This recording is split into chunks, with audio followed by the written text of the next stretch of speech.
On Christmas Eve 2020, in a basement apartment far, far away.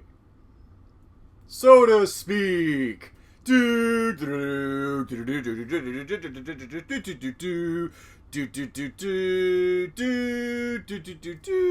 Episode 21, The Star Wars Retrospective. Evan and Lyle have managed to keep this podcast going for 21 episodes and 21 weeks. So we decided to talk about one of the things that brings us together at Christmas time, Star Wars. We didn't get the chance to talk about this in our franchises that should have died episode, and I feel like if we had included that on the list of franchises that should have just stopped while they were ahead, it would have been very controversial considering the fans that consume this intellectual property in all its perpetuity. So, with support from Cody McDonald, the two guys are going to discuss the history of this franchise and our thoughts on it. Because we've got nothing better to do on a quarantined Christmas Eve. Welcome to So to Speak. I'm Evan Mead. I'm Lyle Groninger. And if I ever saw a text scroll that said two guys on a planet just doing stuff, I think I would have spat my drink or something. And we're joined today with Mr. Cody McDonald. Welcome, Cody. Hello, I'm once again back from the 90s. Is that your biggest claim to fame on this show? Yeah. Yeah, basically, I'm the 90s kid, guys. Cody, I feel like we if time travel is ever invented, we will throw you in a time capsule, blast you back to the 90s, and just have you relive everything there as like a full-grown adult. Actually, I would go back to the year 1992 to be exact, and then find George Lucas and sit him down and be like, we gotta talk about a few things, man. And then he's gonna be like, who are you and how'd you break into Skywalker Ranch? But yeah, no, just show him like glimpses of the future. You're gonna be big, and this is what's gonna happen. Like, Disney is gonna buy your property. The fans are gonna be super divided over everything that it creates. But we're getting ahead of ourselves here. Where did it all start? We're basically talking tonight about a franchise, a subject matter that I think I can speak for all of us that we both simultaneously love and hate. It truly is the most peculiar love-hate relationship with a franchise I have ever witnessed in pop culture. It's like what Mr. Plinkett said. I feel like I'm in an abusive relationship and I'm the battered housewife. Wow. You know what? Okay, so let's just cut to the chase and start where it all began. The 1970s. The salad days. Right around the time... Hang on. Why don't we talk a little bit about, our introduction to this franchise? Oh, that's great, yeah. I guess I'll go first. I was introduced to Star Wars by virtue of seeing one specific scene that my dad was watching in his room. Basically, I walked into my dad while he was watching the pod race scene on VHS in The Phantom Menace. And I'm like, what's this? This looks really cool. And so my brother and I would watch the pod race scene out of context. No, just because it was fun to look at and it was kind of suspenseful.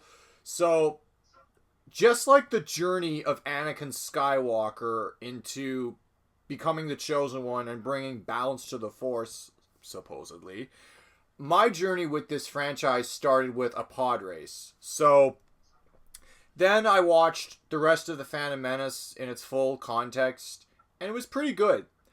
I knew what Star Wars was because back in the summer of 1999, merchandise for this shit was everywhere. You literally could not go one block without seeing a commercialized poster or some candy bar ad with Star Wars on it. And the three most recognizable faces on all advertising were Darth Maul, Queen Amidala, and Jar Jar Binks.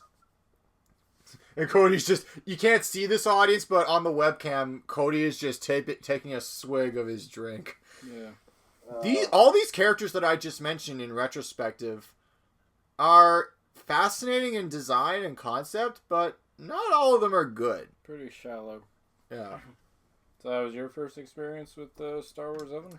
Well, that was how I was introduced to it, Okay. and then Well, I mean, after I watched Phantom Menace in its full context, I came home from that weekend at my dad's and told my Mom, you have to see this thing called Star Wars. It's the greatest thing ever. And she's like, I know what you're talking about. You know, that movie with Luke Skywalker, Princess Leia, Darth Vader. And she's like, and I'm like, Mom, what do you mean? Don't you mean Anakin Skywalker, Queen Amidala, and Darth Maul? And she's like, no, I'm talking about Star Wars. There are 3 of these movies. I'm like, there were other Star Wars movies that I don't know about? Gimme. I gotta see them. And then I watched the original trilogy, and then the rest is history. That's my introduction to Star Wars. Nice. Yeah. What about you, Lyle? okay. My first introduction. I remember the first Star Wars toy I ever got. It was right after I got an ear operation. I had to have my the tunnels inside my ears fixed, like tubes. You had your tubes. Your eardrums? Not my eardrums. It was like the canals inside my ears that were okay. infected, so they needed to be cleared out. And after I did that, my mom took me to Toys R Us, and the first toy I picked out was the Obi-Wan with the lightsaber, and you press the button and it's back, and it swings up and down. Oh, nice. Yeah. Oh my god, wait a minute. Did you connect that with also one that was Darth Maul and another one that was Qui-Gon Jinn? Possibly. I don't know if they connected. They might have.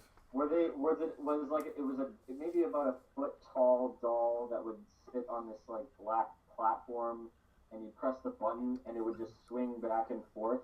I know that one. No, it wasn't that one. Okay, because I had both Qui-Gon and Darth Maul, but sorry, I didn't mean to interrupt. I just wanted to know if you had the one piece of that 3 thing that I didn't have. That would have connected the trilogy. No, I didn't have that.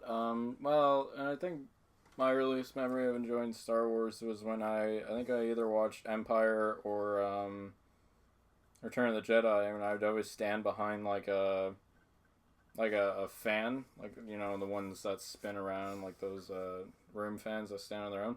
And I would stand behind them and I'd fire them off like a turret. And I was like, I'm going to blow up some AT-ATs. Nice. So, well, get away from that fan. And then I would do the Luke, I am your father. Now, that every kid did when they were in front of the fan. Boy. Very, very Tommy boyish, yes. can I just clarify that every single person who thinks they know Star Wars says the line, Luke, I am your father. Technically speaking, the line in the actual movie does not say, Luke, I am your father. No, I am your father. Yeah. That's the line, but Yeah. it's just a synapse that people have. Yeah. Yeah. But those are my first experiences with Star Wars. I can't remember which one I saw first. But I definitely saw Phantom Menace in the theaters first, because I didn't come out around the time the remastered editions came out in theaters. Yeah. Okay, what's your story, Morning Glory? Ooh, Oasis. I'm a 90s kid, again. I don't know if this is new to you guys, but yeah. I think No. we're all 90s kids. Yeah, we are. We were all born in that glorious decade. Oh, well, no, I'm just still obsessed with the culture, that's all. Nice. Yeah. Cool. My introduction to Star Wars came from my dear mother.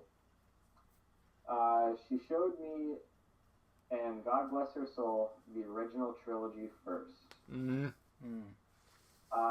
It must have been it must have been around maybe when I was 5 or 6, just right before the Phantom Menace came out. We had tons of VHSs, and she had both Empire Strikes Back and Return of the Jedi on VHS, and it was the 1992 VHS cuts of them, so it was actually the original cuts of the film, right?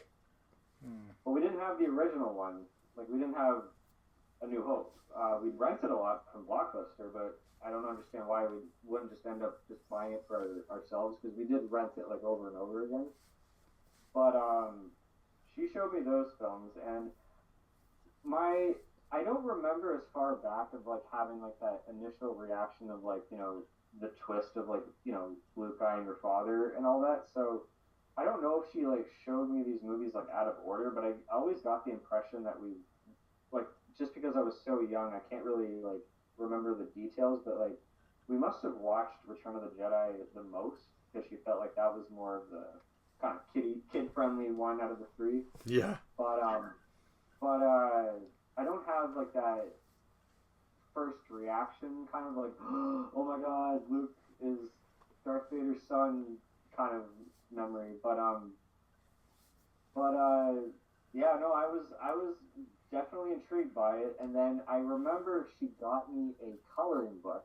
I must have been like around like right around 2000 or not 2000 1999 in the spring. She got me this coloring book, and on the front of it was like Qui-Gon, this character Qui-Gon Jinn, this young boy who would later on be Anakin, and like there's all these characters who I have no idea who they are, and I remember her telling me we're gonna go see a new Star Wars movie that's about when Darth Vader was a kid, and I just remember thinking to myself, wow. And yeah, same with you, Lyle. Phantom Menace was the first Star Wars movie that I saw in theaters, and then again the rest is history. But we'll get to that. Yeah. We'll get through the history. All right. That's our job tonight. The first Star Wars movie I saw in theaters was actually Attack of the Clones. I missed. Oh, you poor soul. No. Here's the thing. I didn't like going to movie theaters back in the late 90s because of like sensory overload and stuff. So Star Wars: The Phantom Menace I missed out on. Some people listening might think that's a good thing because often I've gotten into debates with people on which movie is worse, Phantom Menace or Attack of the Clones. Talk about that when we get to the prequels. So going back to the year, the mid-70s, this is where Star Wars began. Let's get going.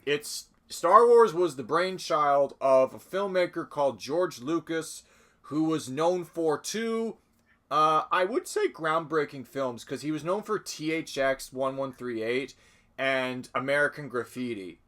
THX broke new grounds. American Graffiti was this, kind of standard teen drama / comedy about, coming of age, figuring out your futures, but with cool looking cars that the kids were driving back in the 60s. It's a good time capsule, the early 60s. And in terms of history, Star Wars came out in the mid 70s, right after Nixon resigned and was pardoned. The Vietnam War had taken its toll culturally and societally on the United States of America. The whole Red Scare was still a thing, and it would ramp up again in the 80s when the two other Star Wars films came out. But anyways, the year is 1977, and George Lucas spits this film called Star Wars into theaters. It has its premiere at the Grauman's Chinese Theater in Los Angeles, and word of mouth must have been really, really powerful because there were lines around the block to get into this movie at the Chinese Theater in LA. The only other summer film that had done something like this, where people lined around the block to see it, was Steven Spielberg's Jaws, which is the first blockbuster in motion picture history. So, going back in time, I actually have a family member who was there to see it all go down. Not in LA there, but I had a stepfather who was in grade 9 when A New Hope. Well, it wasn't called A New Hope at the time. It was called Star Wars. And when Star Wars came into theaters, him and his best friend just paid to see it one afternoon, and they loved it so much that they paid to see the next showing. That's how Now, just for the record, even though the original trilogy has been re-released in theaters once before, I've yet to experience these movies on the big screen, the original trilogy. I would kill to see them on a theater screen with an audience. Mm-hmm. So when, theaters are safe to go to again, I say re-release them and then just have it be a big celebration. That might be a little difficult, but we'll talk about that later. Yeah.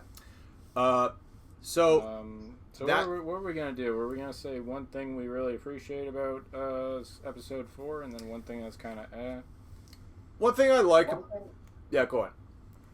I was gonna say one thing I want to just say for all of us, for every single episode that we're gonna talk about, is definitely our favorite moment, or our favorite part from the movies, and I guess our least favorite thing. But I don't know. We definitely don't need to break down the plots, because anyone listening to this already knows the plots of the Well, yeah. Talking about it. So like, why don't we just talk about the things that really stand out to us? You know, let's Yeah. just go around the table. okay. So in A New Hope, even when I actually have seen the original unaltered cut without the CGI inclusions that Lucas added in years later. That was my first exposure to A New Hope. So I didn't see the special edition first. I saw the way it was released in the theaters. So I saw Han shot first. Okay, nerds, you can pat me on the back. There isn't really a lot about this movie that I dislike.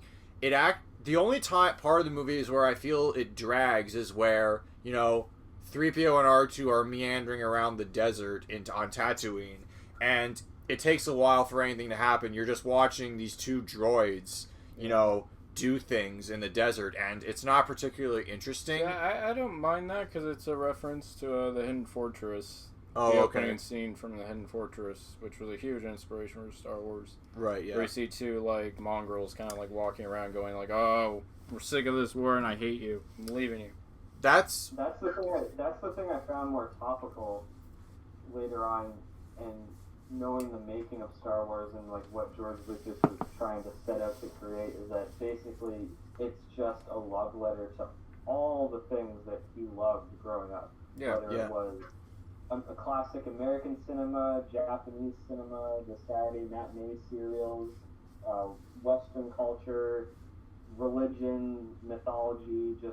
He just basically took all these things and just combined them into this one space opera, essentially. Yeah. And that's the thing I found the most interesting and the most inspiring thing is as a storyteller is just try to be attached to the things that you love, but not necessarily mimic it, but draw so much inspiration from it that you can create something new. Well, that's what I find about the first Star Wars movie is that it wears a lot of its homage on its sleeve. The other ones are a little bit more nuanced, but this one it's very clear what he's going for. Oh, it's a Sergio Leone reference. Oh, this is literally a scene straight out of The Searchers when Luke finds his house burnt down. Yeah. There's a lot of moments where you kind of took stuff from other movies, but that's okay. Yeah. It fits. Also, the infamous Han shot first scene was cloned directly from The Good, the Bad, and the Ugly and Fistful of Dollars, two classic westerns. That's the thing. Star Wars is a World War II movie, a Western movie, and a Japanese samurai movie thrown all together in space. How do you come up with something like that? Mm. So that's if you want to talk. So I talk scenes that stood out to me. This is taking me into a candy shop and asking me to pick one candy to take home. It's impossible. Every single moment in this movie is so memorable. It really is. It's very good. I really liked if you have to pick one scene. The first time you ever see a character use the Force in Star Wars at all is actually is it Obi-Wan when he scares away the Tusken Raiders, or is it Darth Vader where he Force chokes the snippy admiral that is questioning him in the conference room? I would say, definitely the Obi-Wan using the sound effect to scare off the Sand People, but I would almost say to a degree that it was the Jedi mind trick, but that was also after the scene that Sir Alec Guinness, who's phenomenal in this movie by the way, is Obi-Wan, just basically tells Luke of what the Force is. It's interesting to note that right after that scene or moments after, we get that Vader scene where he's choking out one of the officers that's questioning him. But it isn't until the Jedi mind trick that we get to see the light side of the Force. And Yeah. That's another thing.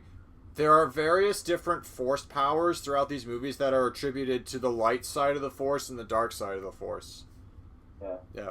But anyway, so We only got a simple glimpse of that in this one. yeah. My favorite moment from this movie is definitely, it's a no-brainer. It's the twin sons scene. That's a really That's good a scene. powerful scene.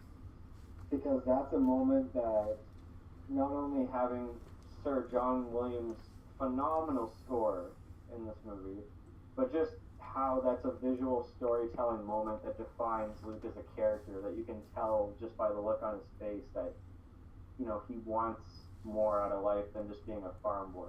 Yeah. And not just to digress just very briefly, but like when I was entering into high school and I found out who Joseph Campbell was, Oh, yeah. and The hero's his journey. his sort of mythology, comparative mythology studies, and like his book, A Hero with a Thousand Faces. He basically is one of the main influences on George Lucas to write Star Wars, because he invented what's known as the hero's journey. Yeah. And it's basically just an archetype of like a character that crosses a threshold from his ordinary world to the special world, because he's a flawed hero, and then there's a call to action, and then on the way he meets his mentor and his allies and his villains, and there's actually always a refusal before there's a call to action. Yeah. You know, Harry Potter saying, you know, I'm just a boy named Harry, or Frodo just saying, no, I'm not destined for this journey. And for the case of Luke, it's, I'm just a farm boy, I got work to do. Or there's also there's also Arthur from the Arthur legend, where he pulls Excalibur from the stone and he has no clue what it means. Merlin has to tell him, "You're the king," but I don't know how to be a king. Exactly. Yeah. It's funny, Evan, when you said Arthur, I was like, are you really going to bring up that 90s cartoon again? Yeah, we're noticing that's a trend with Evan. But There's more than one Arthur in history, guys. I know, but no, I'm teasing.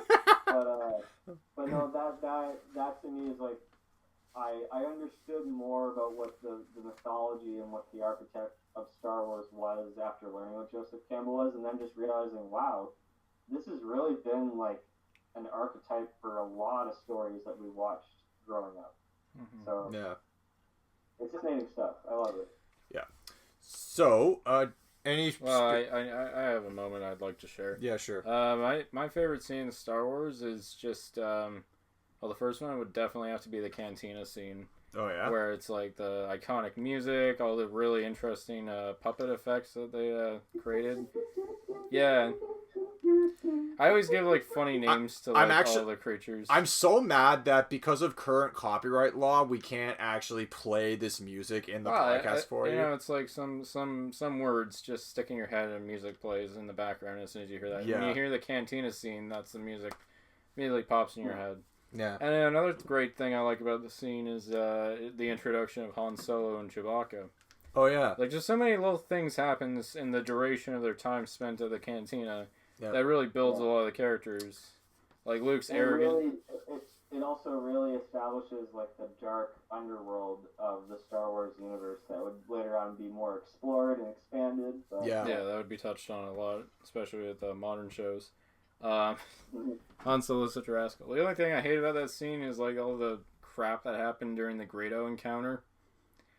Like, we just can't seem to have that scene the way it is. You gotta keep adding more jump to it.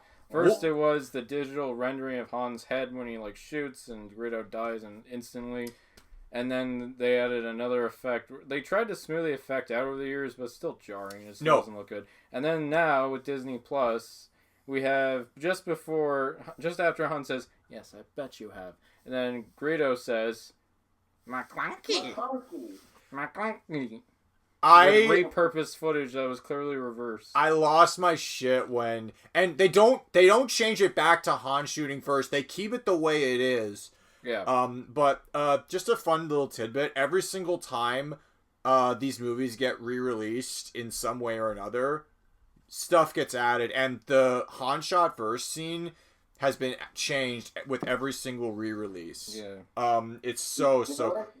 Do you know what I find funny? The fact that they put all this focus and attention on just that one moment to try to soften the fact that they don't want to portray Han Solo as like a murderous villain, but this comes right after a scene where Obi-Wan straight up murders two people in a bar with a lightsaber. Well, he doesn't. I thought he just disarmed one of them. He cuts off the alien sidekick's arm. He doesn't kill them. I don't think they kill him. Yeah, he just cuts his arm. Because you hear. I kind of got the impression he killed him because you don't see them afterwards. Well, they would if a guy whips out a lightsaber and cuts off your arm, you're not sticking around for a fight. Well, no, I look at it as, again, like, it's a Western reference where back in the Old West, like, you're in a bar and you piss off somebody, you just blow the fucker away. Yeah. And everyone just kind of moves on with their lives. Yeah. Like nothing happened. Speaking of the reissues, if I had one complaint with Star Wars, the remastered special effects are really, really bad. They really taint a lot of my favorite moments from the beginning, especially the Mos Eisley spaceport stuff. Some of it's necessary, like when you see like the Falcon like rise and depart from the atmosphere. That's a fine shot. I'm cool with that. But when you see like this ugly CGI dinosaur-looking thing fill up the entire screen, or some robots, or you see Jawas like goofing around trying to carry this giant beast around. Yeah. It's just unnecessary, really. There is literally a scene where stormtroopers are interrogating the heroes, and a bunch of stuff walks in front of the camera. A droid walks in front of the camera. A giant dinosaur lizard thing walks in front of the camera. Let's not forget that one scene that was originally deleted with Jabba the Hutt's introduction. Well, it wasn't that it was deleted. Lucas wanted that scene in the movie, but the effects to create Jabba the way Lucas wanted him didn't exist. Yeah, so it's a deleted scene. Yeah. So, but what's redundant... It's funny when it comes to the changes that they made in all the Star Wars movies, because honestly, most of them don't really bother me all that much. There is just the only the top three, that piss me off. So Are they all in the first Star Wars movie? I'll say what the third one is and make my way to the second and my number one worst change. But my number 3 is the Jabba scene that they added in of just having Han stepping over his tail. And and the motion blur they had to add. It just feels like a very repetitive scene, because even the producer Gary Kurtz said it. The reason why they cut that scene out of the film was because all the information that you should have gotten in that scene is actually all summed up in the Greedo scene. Yeah, Greedo said all of it. Even has a line that said the exact same. Even I got bored sometimes. You think I had a choice? Yeah. Yeah, it's redundant. Although it is kind of cool. In this cut. It's one thing that probably should have been cut. But hey, you see Boba Fett for the first time in that one. Yes, his first appearance in this saga. Oh, so that's also it kind of spoils the suspense for what Jabba the Hutt as a character looks like, because if you're watching the unaltered versions, his first appearance is in Return of the Jedi, and you have no clue who Jabba is or what he looks like. When you see him for the first time, he's a fucking sight to behold in the worst way possible. He's a good puppet. Yeah, I love him. Yeah, just in terms of a filmmaker, Just kind of sum up my just thoughts. The miniatures, the special effects, the sound design, the score. It is Star Wars. The first one is the best movie saved in post-production.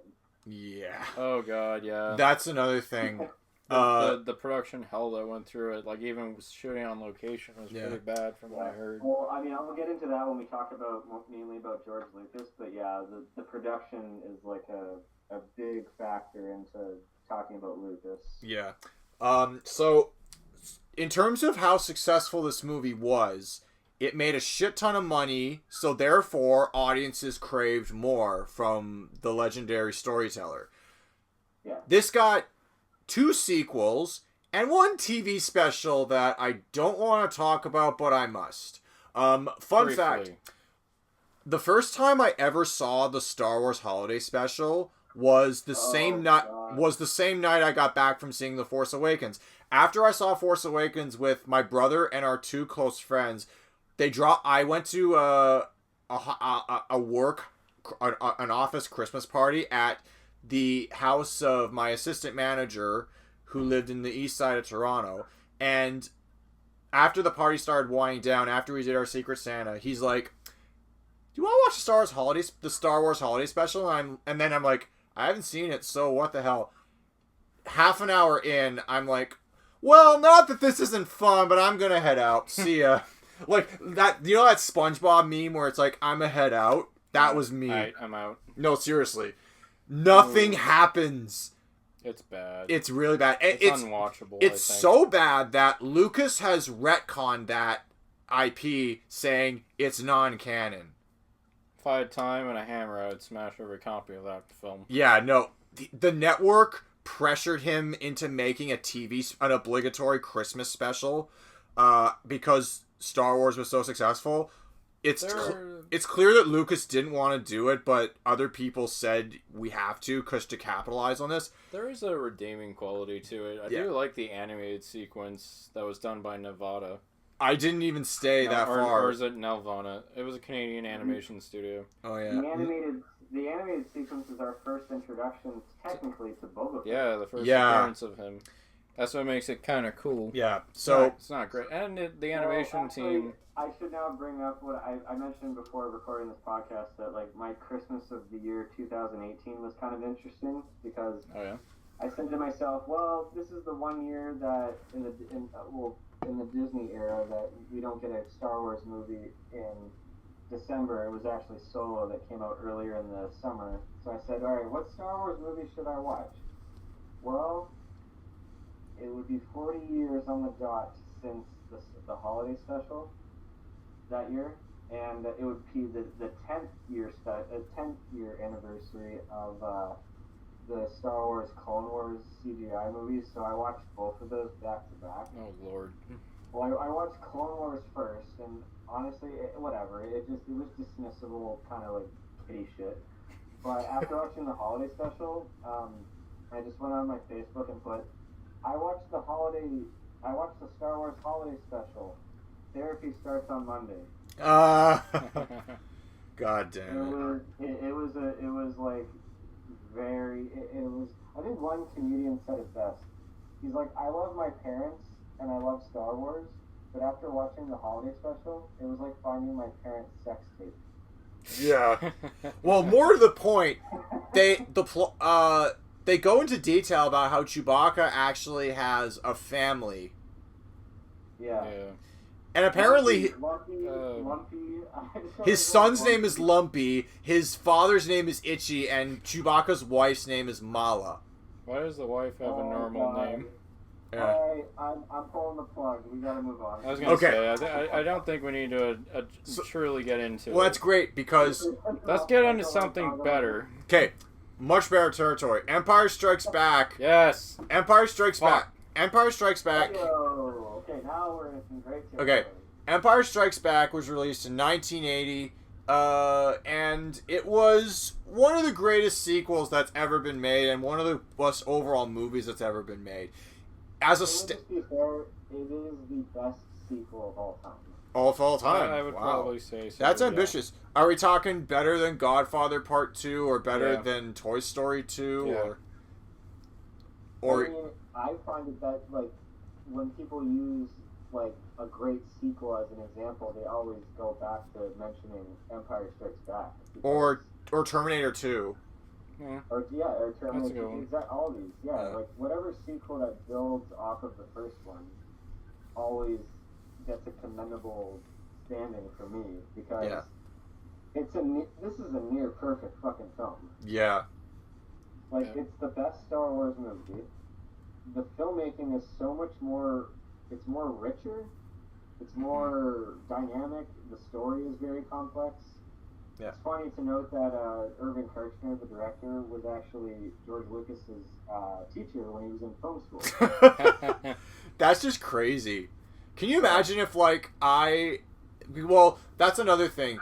The two sequels to Star Wars, Empire Strikes Back and Return of the Jedi, they were overseen by Lucas, but they weren't directed by him. No. He just thought it was too much work after the hell he went through to direct and write the first one. Yeah. Oh, well, not only that, but just the fact that starting up all these companies and running a business. He was kind of busy, so he only really had to just like be in charge of this, just passing down the story and being an executive, like an idea man. Yeah, I don't even think he really wrote most of the sequels. I know Lawrence Kasdan wrote Empire Strikes Back. I'm not sure who wrote both. Jedi was both, Jedi and Empire. Oh, okay. Well, there you go. Yeah. He was more of a consultant, I believe, but it But- was still his baby. It's interesting is that when he came on the sets of Empire and Jedi, everyone bowed to him like he was a god because no one wanted to question anything he said or any idea he had. As in any film saga that is being created, there were some loose ends. Like the sets took the Dagobah set took forever to build. The design of Yoda changed periodically throughout development. At one point, George Lucas himself wanted him to be played by a monkey. Thank God to whoever it was at Fox that stepped in and said, no, we're going to have a puppet played by him. And Frank Oz, the legendary puppeteer who worked with Jim Henson in the Creature Shop, created Yoda.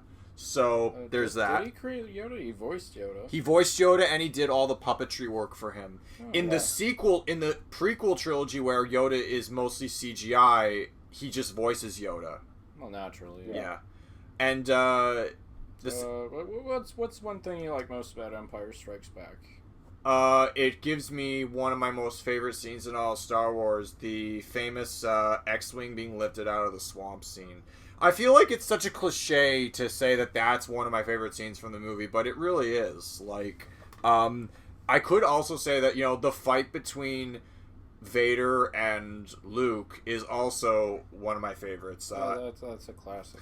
I'll tell you why, because you know how you talk about the hero's journey in the first Star Wars, you see the mentor fight the villain. The hero's fight with the villain is delayed till the second movie, which makes it 10 times more suspenseful.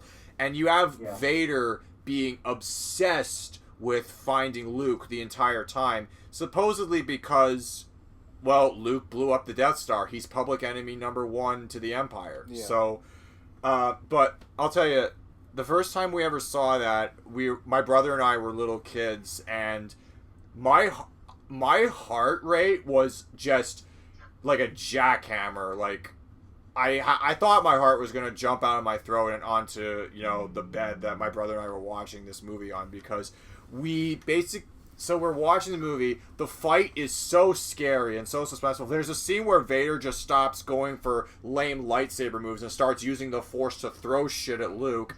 And then if that's not enough, Luke is sucked into a giant ventilation shaft where he's clinging on for his life while Vader is just swinging wildly in every direction. He can barely block his moves, and then Vader's just like, okay, you're beaten. It's useless. Give up. Luke, arrogant as he is, keeps fighting, and it costs him a hand.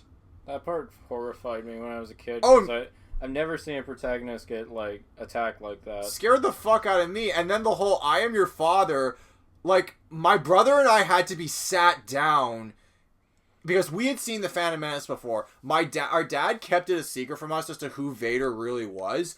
And then we're like, so because in A New Hope, Obi-Wan tells the story, Anakin, your father, Luke, was murdered by Darth Vader. So we think, oh, fuck Darth Vader. He killed that adorable little boy from The Phantom Menace. Fuck him. When it turns out that Vader is Anakin, that's a mindfuck in itself. So my dad sat my brother and I down, with only one prequel film in existence at the time. He says, yeah, Anakin is Vader. So... yeah. And then Return of the Jedi goes into more detail with that, but that was a shocker. Yeah. Yeah. Okay, so that was your so you like both the lifting of the X-wing from the Dagobah swamp, as well as the lightsaber battle at the end. I don't know why. My favorite sequence would have to be the entire Hoth battle, where you see the guy takes out his binoculars and he sees like this fuzzy image of like the AT-ATs approaching, and those things look sick. I was like, holy, how are they ever going to take these things down? Every single time they're trying to scatter the field, they get blown to bits. Turrets get destroyed. Even the what are they called? The X-Wings, I guess? The snow speeders. Snow speeders, right. The snow speeders can barely, like, do anything against them either because they're too shielded. So, like, the only way to defeat them is just improvise, like, attach, like, a grapple hook around them and just, like, take the knees. Go for the legs. A la Spider-Man. Yeah. Yeah, and Luke even has to be a little creative, too, because the speeder gets destroyed. And then he has to take another grappling hook, swing up there, cut it open with a lightsaber, and throw a bomb in there and just fall and hope it all goes well. Yeah. I think there was even like an ATST in that shot, if I'm not mistaken. There was. It's in the background, but you can see it. Yeah. The stop motion effects were fantastic. Oh, they really were. I don't even see it as stop motion. It's just so clean. Yeah. And like the way they're able to use like shot reversal every time you see like from the pilot's perspective looking down as it's driving through. That's why, or as it's flying over these giant machines. I always thought that was so awesome. Yeah.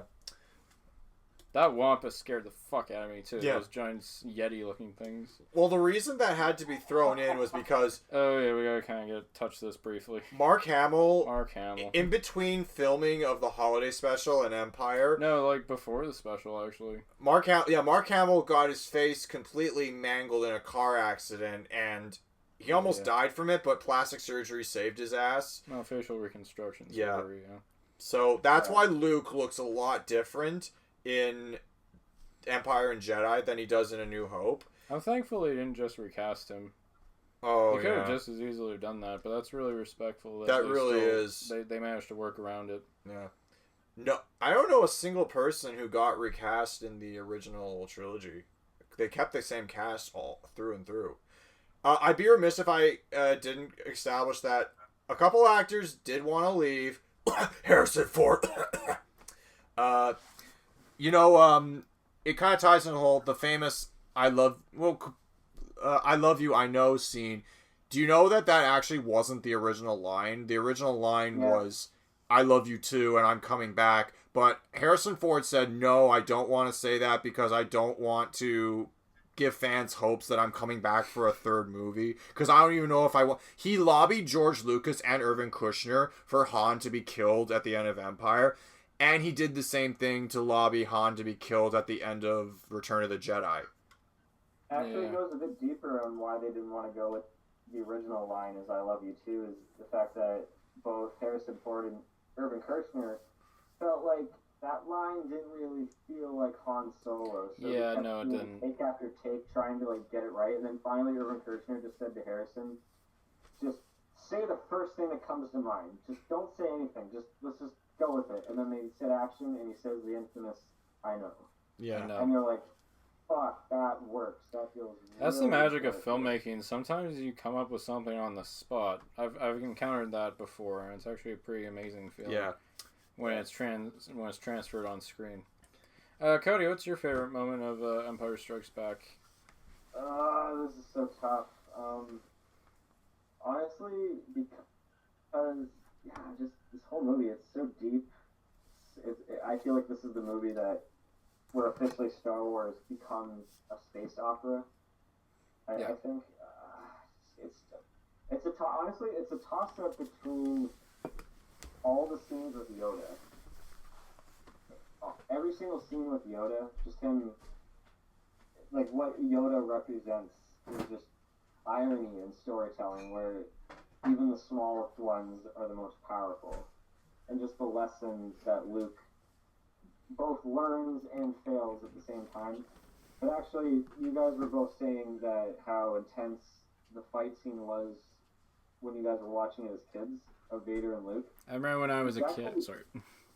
What? Sorry, I remember when I was a kid. Like, I was on a playground one time. I was hanging over the jungle gym, just kind of collapsed. And I was just like moaning Leia the entire time because I was like Luke at the end. That's the scene I wanted to bring up. As a kid, I remember I was watching this movie, and it wasn't the first time I watched it. It might have been one of the multitude of times that I was watching it. I was just at my Nana's house in the basement watching it, and I got so sucked into that scene of Luke hanging, off of that antenna on the bottom of Cloud City. Yeah. And him just begging for his life, and just, I don't know, I got so into it that I just remember vividly that moment. I kind of felt like I was with him. Yeah. It was just that intense. It was that impactful. So honestly, like looking back, I think that's like a scene that like I will always stick out to me. But honestly, all the scenes with Yoda, like because Frank Oz is like a master puppeteer, and like that performance is just like it's amazing. It's movie magic. That's all it is. It truly is. Yeah.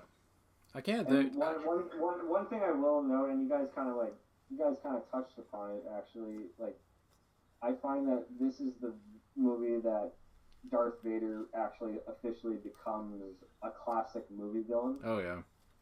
Yeah. Like in the first movie, he's more just like a thug. Yeah, I forgot. I always forget how understated he is in the first one. But Yeah, in this one, he really comes into his own. It's more like the one in charge, and Vader is just like his puppy dog almost. Yeah. Yeah. Vader is intimidating. Vader is so evil in this movie. Just how he urges Luke to join the dark side and toys with him all the time. Like it's beautiful. Now, another But the heart and soul to this movie is Leia and Han. Oh yeah. Yeah. Absolutely. I'm gonna quote a line from The Simpsons. First they hate each other, now all of a sudden they love each other. Oh, it doesn't make much sense to me. Of course not, you're a robot. And 3PO being the guy just, he's adorable in this movie. C-3PO, Nobody gives him his due. They just turn him off. How is this movie that great that they introduced a character so late in the movie like Lando and he's just a standout? Yeah. Yeah. Well, same with Boba Fett too. He became a cultural icon too. Okay, this movie is 2 hours long. Lando shows up an hour and 15 minutes in, and he steals the show. That's unheard of for a lot of movies. Yeah. God bless Billy D. Williams. Yeah. By the way, again, John Williams fucking kills this movie, especially with like Leia's theme and the Imperial March. First time we hear that theme too. that's true because the producers of Star Wars had to up the ante on everything. We have to make Vader more evil. We have to make the Empire a bigger threat. And think about this: the Empire seems more deadly than they did in the first movie, and they don't even have a planet-sized space station to destroy shit. They just have a fleet of Star Destroyers, and they are ever pursuing gangsters that run the galaxy with an iron fist. That's how you see them, and that's what they are. Yeah, they're persistent. Yeah. And just to touch more on what you said about Vader, like Vader, yeah, he's way more evil, even towards his own comrades. Like in that scene I mentioned where he throttles the officer with the Force in the first movie. It's a miracle that guy didn't die because Tarkin says, "Vader, release him." In this movie, if an officer so much as looks at Vader funny, you're getting choked and you're dead. You have failed me for the last time, Admiral. The scariest one is where a Star Destroyer Captain Nita is pursuing the Millennium Falcon. They outwit him and escape, and he's like, you know what? Get a shuttle ready. I'm going to go over to Vader's ship, assume full responsibility for losing them, and apologize to the Lord. Meanwhile, continue looking for them. The next scene you see that guy...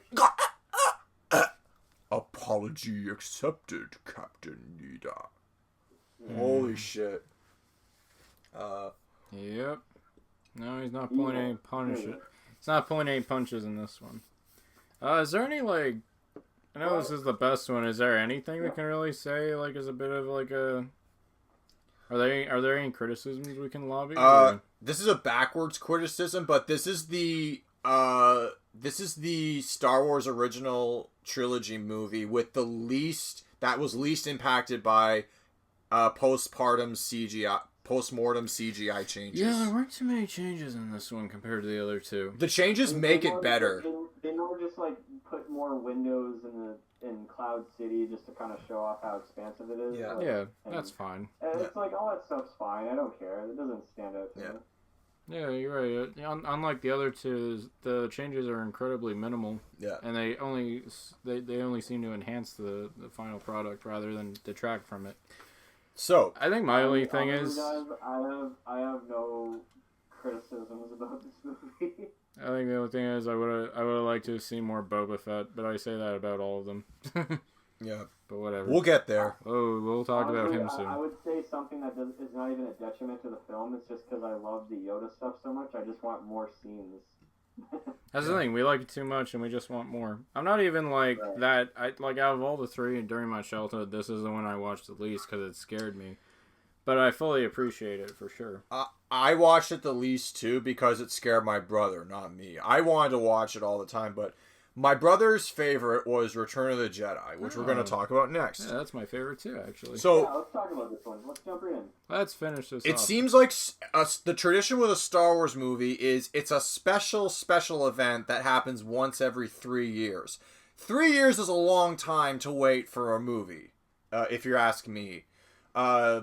So Return of the Jedi came out in '83, and there's actually something that I've noticed a pattern. In terms of who was president of the United States in all of these, there's a similar pattern. Jimmy Carter, a Democrat, was president when the first Star Wars came out. Reagan was elected the year Empire came out, but he would assume the office in '81. And Reagan was president during the hype of Return of the Jedi.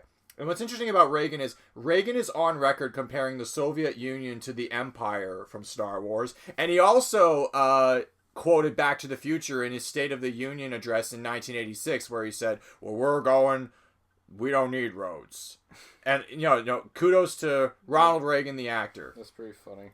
And the pattern repeats. So it goes Democrat, Republican, Republican for the release of a Star Wars trilogy film. And it's the same thing with the other trilogies. In '99, Bill Clinton was president when Phantom Menace came out. Bush was president when Attack of the Clones and Revenge of the Sith came out. And even with the Disney Skywalker saga trilogy, Obama was president when Force Awakens came out, and then Trump was president when Last Jedi and Rise of Skywalker came out. So yeah, wow, fascinating. I never even thought of that. Yeah, that's pretty funny. Mm-hmm. Political science fiction. Well, I mean, yeah. So going back to Return of the Jedi. Yeah, let's talk about Return of the Jedi. It's a long-awaited sequel, and it actually gets off to a really powerful start, and then it kind of slows.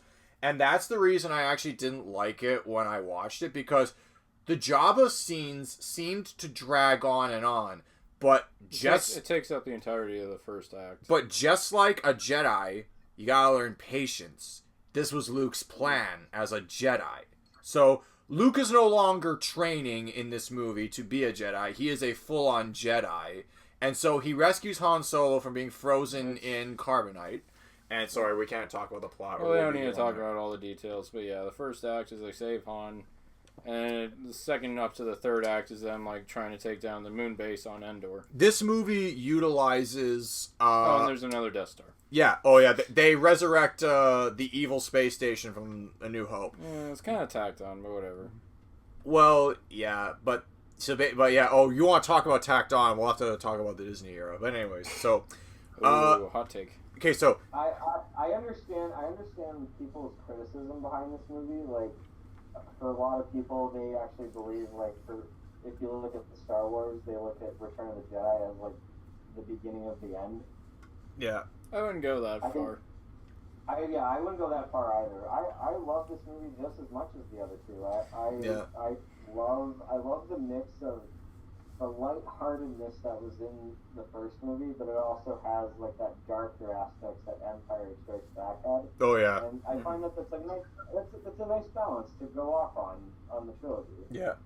And I think Lyle and I might share the same actual experience with this movie. Is that I watched this the most out of the three. Yeah, I did as well. I remember I had a VHS tape of it that played this, and I think it's another 90s. It was a 90s movie. I think it was Matilda that would play directly after it because it was on a burnt VHS.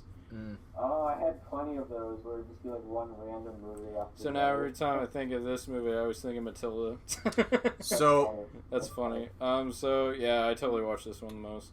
Let's go through a single scene that stood out. One of my, first I got to point out that unlike the other Star Wars movies, this one utilizes more costumes and more puppets than any of them. I would say so, yeah. Yeah, because you see Jabba the Hutt, all the creatures there. Yoda comes back. You see the Ewoks, which are all little people and kids and little people in costume. Yeah, one of Warwick Davis's first brushes with Lucas. But so I personally, but here's the thing.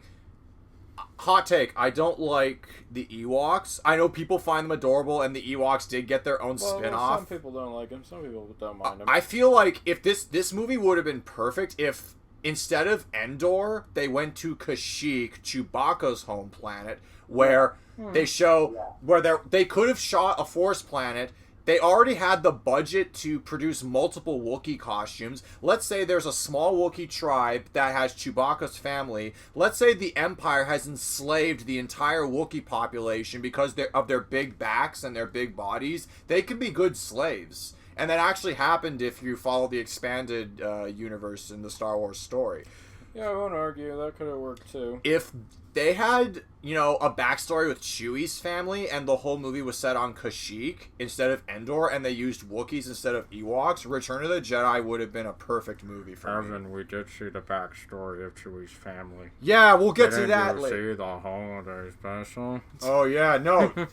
They could have redeemed the holiday special and they could have... They could have added some depth to who Chewie is as a character. I do agree. They could have went that route, but it's all right. The scene that stands out to me, first off, I gotta mention, they upped the ante with the villains. Vader was the dominant villain of Empire, but they went even further. They introduced us to Vader's boss, or master, Emperor Palpatine.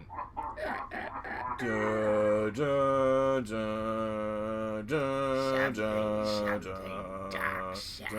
His theme is incredible. Like John Williams nails it once again.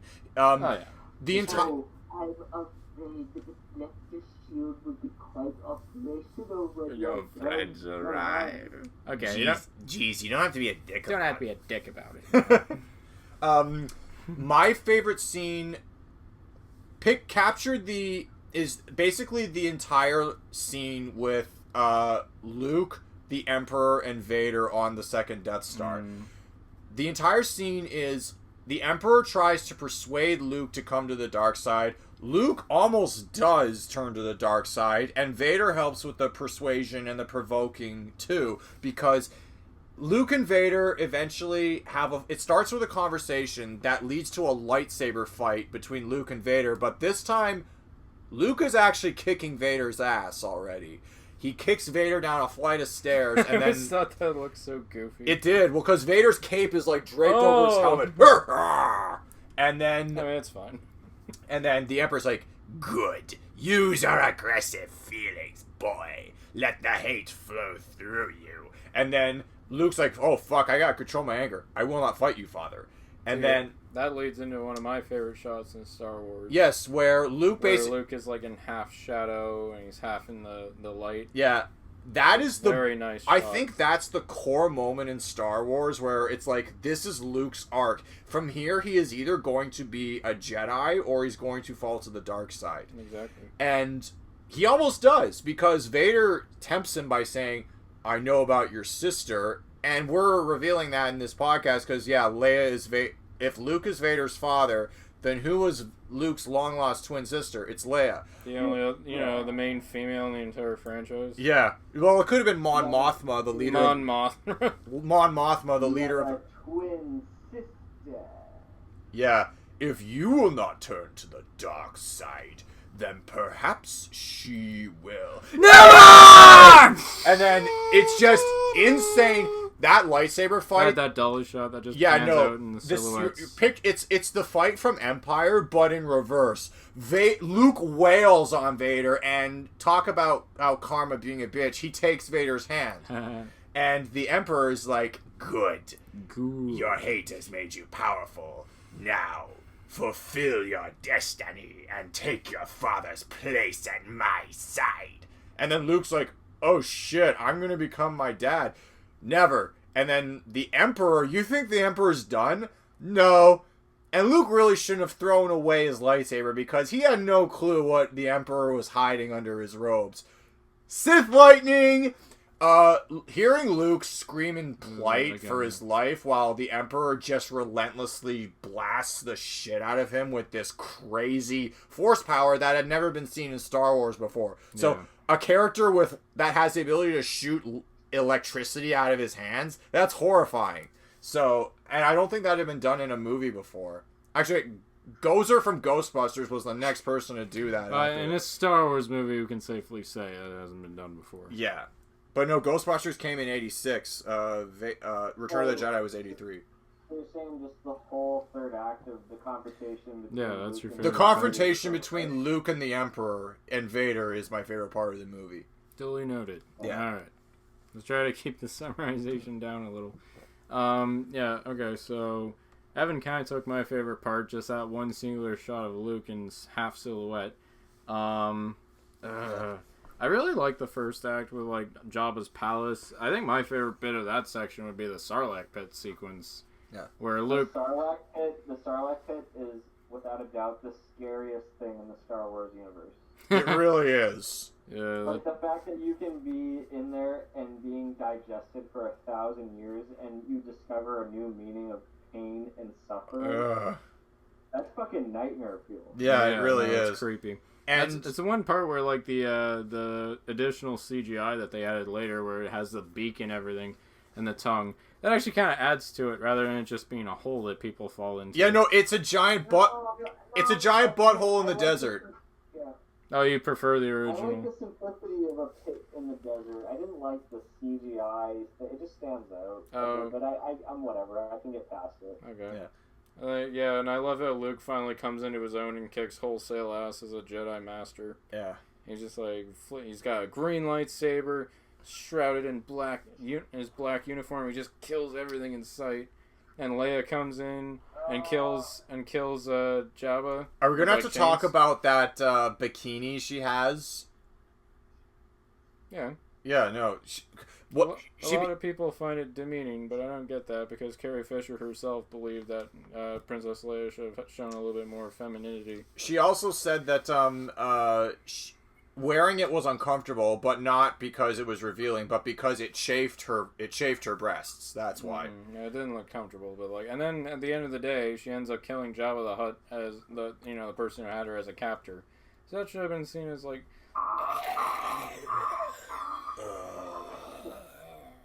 That movie introduced me to what a death rattle was. Yeah. Like your last dying breath. Mm-hmm. So she like liberates herself. So yeah, I don't know. It seems fine to me. Another bit I kind of like. It's not important, but I do like how when they're captured by Ewoks, they all bow down as soon as C-3PO gets up. Gold guy. What's going on? They seem to think I'm some sort of god. Well, why don't you use your divine influence and get us out of this? It's just kind of nice because like C-3PO doesn't get a whole lot of moments to shine, quote unquote. So it's just kind of nice to have a bit of a function where he's like kind of head of the Ewoks. Yeah. And he and Chewie kind of like help them assist the rebels in taking down the Empire. Yeah. It was funny seeing Chewie take over an AT-ST and like cause a whole bunch of shit. So, but do you know he does the Tarzan roar when he swings to the AT-ST? They do that again in Revenge of the Sith too. Oh, that's right. Yeah. Yeah. I guess they're all just huge fans of Tarzan. Yeah. They're Edgar Rice Burroughs fans. Yeah. Cody, what's your favorite scene in Return of the Jedi?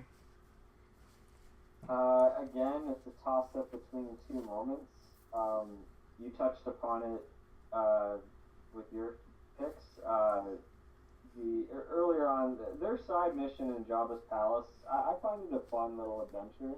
Yeah. But the part that I remember as a kid feeling like Luke Skywalker is one of my favorite heroes of all time is like, you think he's gonna jump to his death into the Sarlacc pit, and he just looks around and gives everyone like a head nod, like they have a plan. And when he like jumps down and swings back up and catches the lightsaber and ignites a green fucking lightsaber. Yeah. Oh my god. And like talking about it gives me chills, like, cause like that's like the moment you realize Luke has become a Jedi, because you're so used to just like, even just the color of the lightsabers, blue and red, and finally you get to see a green one. Yeah. Just defining that he is a Jedi. So that scene definitely stands out to me. In some early promotional material, the lightsaber was blue, but thank God they changed it for the movie. Yeah. And the other scene was actually one quick thing I will say just for the record. My mom did show me these movies when I was young, but and because of that, she felt like there was one scene that I shouldn't be watching, and that was actually the Rancor scene.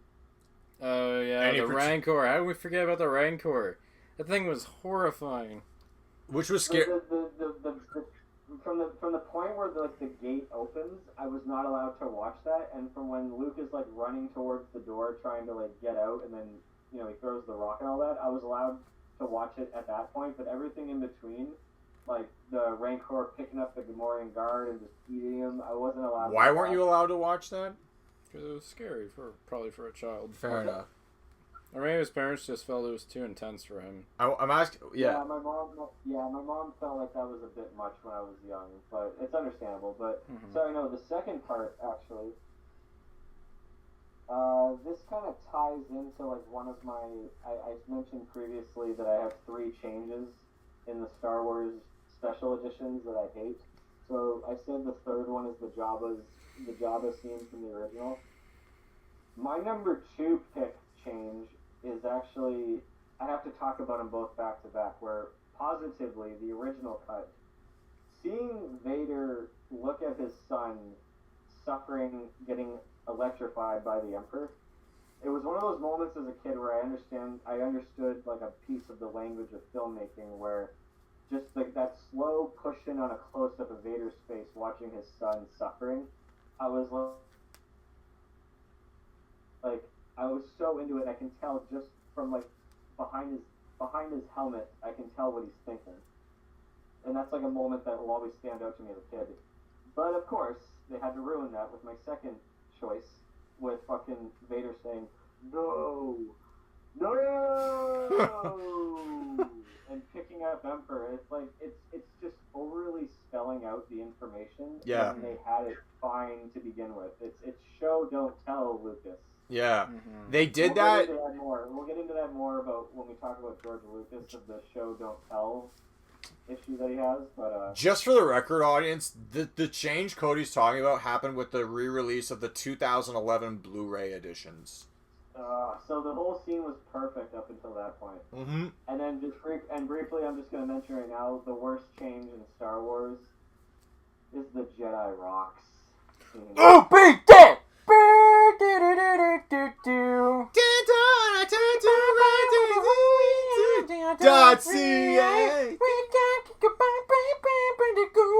What a waste of your cheeky yeah!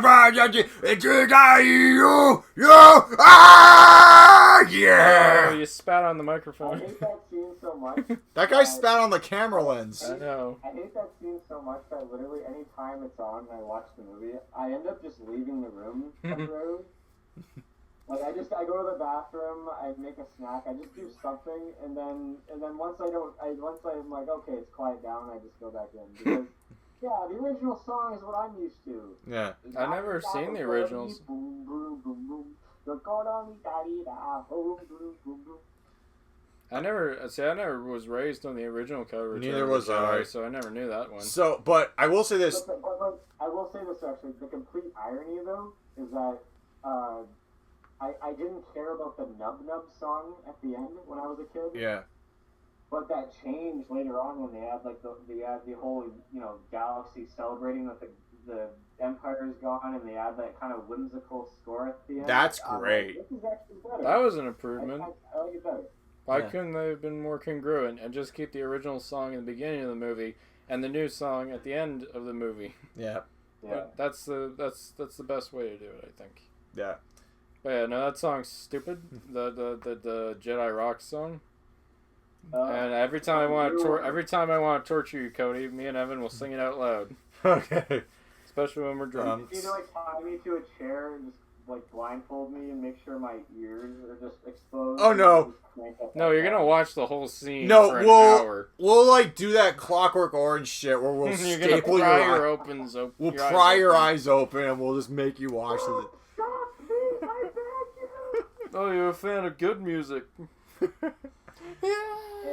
also, one of my favorite sound effects from this whole original trilogy is the speeder bikes scene. I actually like the speeder bikes too. I wanted to mention that as well. Pretty effective scene. Do you know how they got that footage? They actually took a camera, ran it through the woods, but they sped it up in a way that doesn't look like it's sped up. It's so incredible how they did it. Yeah. Nice. But to end it all, the ending, everything's satisfying about it. It's a very nice. It's a pretty solid ending. Yeah. Probably the most solid ending in the series. So The film itself is, as time goes by, it's more kid friendly than out of all the three, I would say. But I can tolerate it still. yeah. Yeah, no, I still like it a lot. Yeah. Now, at this point, One negative I will point out: I don't like how Boba Fett went out. oh yeah, Boba Fett went out like a bitch. He went out like a bitch. Oh great! But then Well, He might have escaped. oh yeah. somehow. Oh good, Boba Fett is air quotes dead. Oh, good. Air quotes. The Emperor is dead.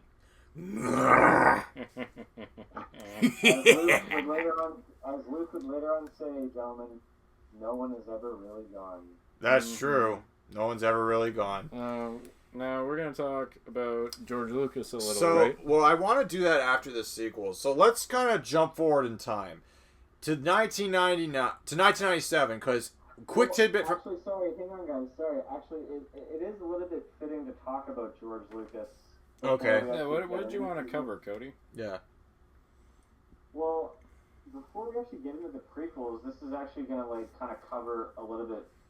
Well, not a little bit, but a lot of what our gripes about the prequels will be. Is that I find that George Lucas, his talent was so prevalent and so powerful in the 70s and the 80s that he just had this like gift of like.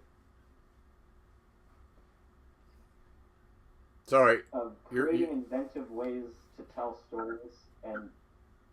Oh, that's all good. Yeah. Here, so you like this storytelling. You have like this great. Sorry, what? Oh, you're saying about storytelling. Sorry, we're kind of breaking up here. He had a very unique talent on creating storytelling in a very cool way, but I think when it came to filmmaking, because of that experience, the bad experience, I should say, that he had from the original Star Wars movie of shooting, how nothing ever worked and like he went over budgets and it just became a really frustrating experience for him.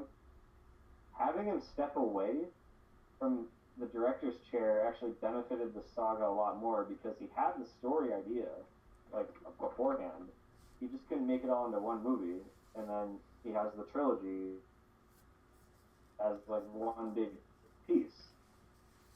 So what I don't understand is that when it came to the prequels on how he should be like helming them, he would be later on just writing and directing them and having just so much creative control. Why didn't he approach these movies the same way he did with the Indiana Jones movies, where he was the storyteller, the idea man, that executive, just throwing just a lot of creative, great ideas they're just letting younger filmmakers or just more experienced filmmakers, the directors and the screenwriters, because I think he just lost his touch. That's kind of all I wanted to kind of get into with just George Lucas. Like I find that he had too much creative control, and no one ended up just coming up to him saying, "George, you need to show, not tell." Yeah. Yeah, I can definitely tell he lost his knack, especially when you look at his earlier films before Star Wars. Yeah. I think Francis Ford Coppola said it best, is that Star Wars was the worst thing to happen to George because we lost a lot of like films that could have came out afterwards. What's because he just kind of stopped. Isn't it interesting? When Lucas basically right before the first Star Wars movie came out in the 70s, Lucas sat down Spielberg, Brian De Palma, Francis Ford Coppola, and a lot of his other directing buddies to show them the first cut of what we know as Star Wars. Every one of them hated it, except Spielberg. Spielberg's like, you know what? This might be promising. Mm-hmm. And by the way, because of a wager that Spielberg and Lucas had back in 77, Spielberg actually gets a percentage of the profits from every Star Wars movie that gets released in theaters. Yeah, because the bet was, if my movie, Close Encounters of the Third Kind, is more successful in your film, you can have, a cut of my percentages that come out from the royalties and all that. But if your film, Star Wars, is more successful than mine, I get a cut of the royalties and percentages that come out of yours. And guess who won? Yeah. So the best of friends. That's pretty cool, though. Because, Lucas was pretty depressed after the making of Star Wars, the first one. He thought it was going to be a horrible financial failure. Well, the studio said keep the toy rights because no one's going to see this. That's reason alone to be depressed. And then he did keep the toy rights and he got rich. Yep. Yeah. And even if it was a situation where he followed the same kind of the same type of structure that he did with the original trilogy, where say he just wrote and directed Phantom Menace, but then he passes it on to other people to direct and write Clones and Sith. That would have been a little bit more acceptable, but again, we're going to get into it, but he clearly had way too much control and say into everything, and a problem with him is that he seems to hate the collaborative process of filmmaking. Yeah. It does seem very similar. It is my way or the highway, and I don't know, watching the behind the scenes of the prequels, he seems to be just he has to have his hand into every single thing, and not just let talented artists do their thing. You know what I mean? Yeah. That's it. I mean, we're going to get into the prequels right now, but okay. I think one quote I'm going to say right now is that it's actually a quote that was passed from Terry Gilliam to Quentin Tarantino. What Gilliam told him is that he's like, your job as a filmmaker, or I should say a director, is to not understand and be in charge of every facet and every aspect of the filmmaking. Your job as a director is to hire the most talented people out there and just simply explain to them what you want to be on screen. I was told something similar to that in film school. What you described, the job to hire everyone is actually the job of a producer. The job of a director is to basically make sure the actors are bringing the characters to life and saying the lines exactly how you want them to be said. You have to, the director. I just mean the fact that when it comes to the creative process. Yeah. Just hire the most talented artists that you know and just articulate to them. Just simply explain to them what you have in mind, and then be okay if they have an idea that is not something you came up with. Yeah. Because it seems like every idea that would come up, he just shuts it down. It's essentially. Yeah. So jumping ahead in time to 1999. I'm gonna open a beer. Hold on. Okay. We got the Phantom Menace, which is the. Okay. Cody, you're saying the best part of the movie. I'm going to be a little softer on the Phantom Menace than most people are. Is it the worst movie that's ever been made by human hands? No. Far from it. No. In fact, I would actually say that most disappointing, perhaps. I would actually say that Phantom Menace, Lucas tried to be original because the story structure for Phantom Menace is nothing like A New Hope. In fact, it's creative, it's new, it's more dragged out than A New Hope, and it's paced a lot poorer. But in a way, I get it. He wanted to be original. He didn't want to tell A New Hope over again. So he made the Phantom Menace.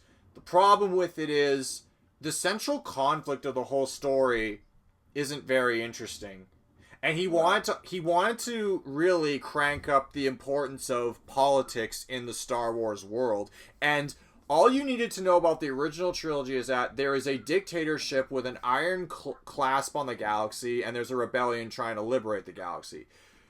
Yeah. Phantom Menace starts off on a boring note. There is a democratic republic that is falling apart through corporations and through bad trade deals. How interesting is that? I get that that's what actually happened in history, but... We can't have wars without politics, guys. You really can't. Wake me up when something interesting happens. There's a pod race. Hey, okay. And then... Actually, it's funny about the pod race, actually.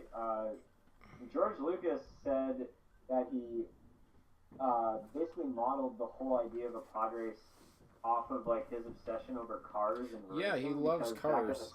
Back in the 60s, he was obsessed with cars, and he actually got into a car accident. Oh shit! That almost killed him, and then actually changed his gears from like, instead of being a race car driver, I'm going to become a filmmaker. Nice. Like you do. Yeah. So I find that cool. The fact that he's creating, again, it's going back to him, creating things that that's based off of his influences, but like, the Phantom Menace. Yeah. This movie is such a mess in terms of establishing who the characters are. Well, no, you know who the characters are, but there isn't a single everyman to guide us through the story. You just have societies and mindsets as characters. You have the Jedi Knights, you have the royalty of the planet Naboo, you have the guy in the shadows pulling all the strings, who is ironically the best part of the movie for me. No, seriously, at this point, Palpatine isn't the Emperor. He's just a senator in the Republic, and he is secretly manufacturing a crisis while under the guise of a Sith Lord. His senator persona in the Republic is a disguise. His real identity is a Sith Lord called Darth Sidious. And there is his apprentice, Darth Maul. And then Darth Maul gives us one of the best lightsaber fights ever in these movies. And then you have a little boy who has something about him that might potentially be the future of all Jedi. And you also have Jar Jar Binks. Oh, Lord. And he is a thing. It's really racist, to think about how... I never had a problem with Jar Jar Binks. It's just the fact that I don't understand a word he fucking says in this movie. Yeah. His visual I'm just effects. Like, what? Like, did he say? Like, what? I'm like, what is he talking about? Is he counteracting between characters? I always felt disconnected from him because of the way he talks. Yeah. I never had a problem with him being... I'm like, whatever, he's the comic relief, whatever. I never had a problem with that. Like, people need to lay off on that. I liked him when I was a kid, but now looking back, he is really, really distracting, I guess. Okay, you want to know what my first Star Wars toy, I can't remember if it was a Darth Maul action figure or a Jar Jar Binks action figure. It was one of those. Oh, man. If I have to go through the list of the Phantom Menace toys that I had as a kid, we're going to be here all night. That's going to have to be its own episode in itself, just the toys of Star Wars. Mm. I mean, this movie will always hold a spot in my heart just for pure nostalgia, because, like, not only was this the first Star Wars movie that I saw in theaters, it was the first movie that I saw twice in the theaters. Oh, nice. Oh, yeah. Yeah, like, I was just like my mom and I go see it, and then I think maybe, like, I don't know, shortly after, we're like, let's just go see it again, because why not? And the experience of seeing this movie on the big screen, I have to say, as a kid, was pretty memorable and jaw-dropping. Like, in fact, I remember as a kid, I remember saying to my mom, my favorite scene from the movie is during the lightsaber fight, when it does, like, that, it just shows all their faces. Oh, the push-ins there. What I mean is that it goes from, like, Darth Maul pushing on his face to Qui-Gon and then to Obi-Wan. It was just during that one moment, and the music fits perfectly. Because I remember in the theater it felt so larger than life. Like, yeah. It felt like I was in that scene. Yeah, for sure. But as far as this film goes, as a kid, I always thought to myself, this this is a confusing movie, but not in a bad way. But I think as I grow up, I'm going to understand it. And then as I get older, and I guess I get it, the politics behind it, but I just don't really find it interesting. Yeah. It isn't until the Red Letter Media Harry S. Plunkett review where it was sort of an eye-opening review. And by the way, everyone, just check it out if you haven't seen it. Oh yeah. It just basically signified, wow, this is a bad movie. Yeah. The main character is not established, and the main villain isn't established. You're not even sure who's who. So I feel like there's not really Duel of the Fates though was awesome. The pod race scene got me into Star Wars. So those are the two highlights. When it comes to Phantom Menace. Okay, I just want because all of us are filmmakers, I just want to joke about the fact that I just want to see George Lucas's shot list from this movie. Oh god! Does all of it just consist wide shot, wide shot, wide shot, wide shot, static wide shot, wide shot, wide shot, wide shot. Shot, reverse shot. Well, shot, reverse shot too. I think he was referring to the pod race, though. That's a good. There's a lot of close-ups of people inside their cockpits, though. There really is. Cut away to how the other characters react. The cinematography in this movie bugs me just from how static it is. Yeah. Well, that's why the pod race scene actually gets a lot of free reign to play with, how innovative the cinematography can be. Well, the computer effects, yeah. Well, there are scenes where there's a shot from the cockpit of Anakin's pod racer, and it looks really cool. You see shots all over the place from every angle. I really like that. Moving on. So there's two lines that I really love from the beginning, and they're all spoken by Qui-Gon. That always stick in my head if I had to say anything else other than those two scenes. There's one bit where he's having the first conversation with Jar Jar. It's like, what are you, an idiot? It's like, I speak. The ability to speak does not make you intelligent. I love that line. I love the line where they're going underwater through the planet core, and they're being chased by giant fish monsters, and just before you think they're about to get eaten, a bigger fish comes in and eats them. And Qui-Gon, in the most detached way possible, is just like, there's always a bigger fish. That's what Qui-Gon Jinn is, a Jedi Master in the truest sense of a word. He's just so relaxed in the most life-threatening of situations. I know people think it robs him of a character, but you gotta give the guy credit. I actually think that makes him an interesting character because he's so reserved and unflinching at everything that happens. In fact, the only times in the movie you see him emote something is where Darth Maul shows up. Because remember, Qui-Gon, fareway, I'm tired. Anakin, drop! That's the one time you'll actually see him express an emotion other than just patience or, a deadpanned expression. So, I'm wondering, does that translate into wooden acting? Because that's one thing I noticed with these prequels. Oh, boy. I find it wooden acting. Very wooden. But I feel like that's intentional because Lucas paints the Jedis as emotionless and controlled and incredibly sterile personalities. But that's not what But here's the thing. It's very dull. In the original trilogy, Ben Kenobi, or Obi-Wan, was a compelling character, and he wasn't this neutral monk the whole time. He had a personality. And Obi-Wan doesn't. I know him. He's me. Yeah, no, Obi-Wan actually had some wit to him, and that wit stayed in the prequels. And that's another thing you gotta give credit where credit's due. Ewan McGregor is one of the highlights of these movies. It's so weird seeing him clean-shaven in the first movie. Yeah. And then he grows a big beard for the other two. That's kind of the disappointing thing about both Qui-Gon and Darth Maul is the fact that they're interesting characters, but they just ended up dying too soon. The original trilogy had Darth Vader as a consistent villain that ties the three movies together. That consistent villain, you could argue, is Palpatine, but Palpatine, or Darth Sidious, his Sith alter ego, is absent mainly from Attack of the Clones. You don't even see Darth Sidious until the very end of Attack of the Clones, where he talks to Count Dooku, and it says, Oh, congratulations, the war's begun thanks to you. If I had to wrap up my thoughts on Phantom Menace, because I gotta step out for a second. Do you guys have a favorite moment from this movie? My favorite, I think we already talked about that. We said like the Duel of the Fates lightsaber battle and the pod race are the two scenes that really stand out as being like, pretty good overall. Yeah.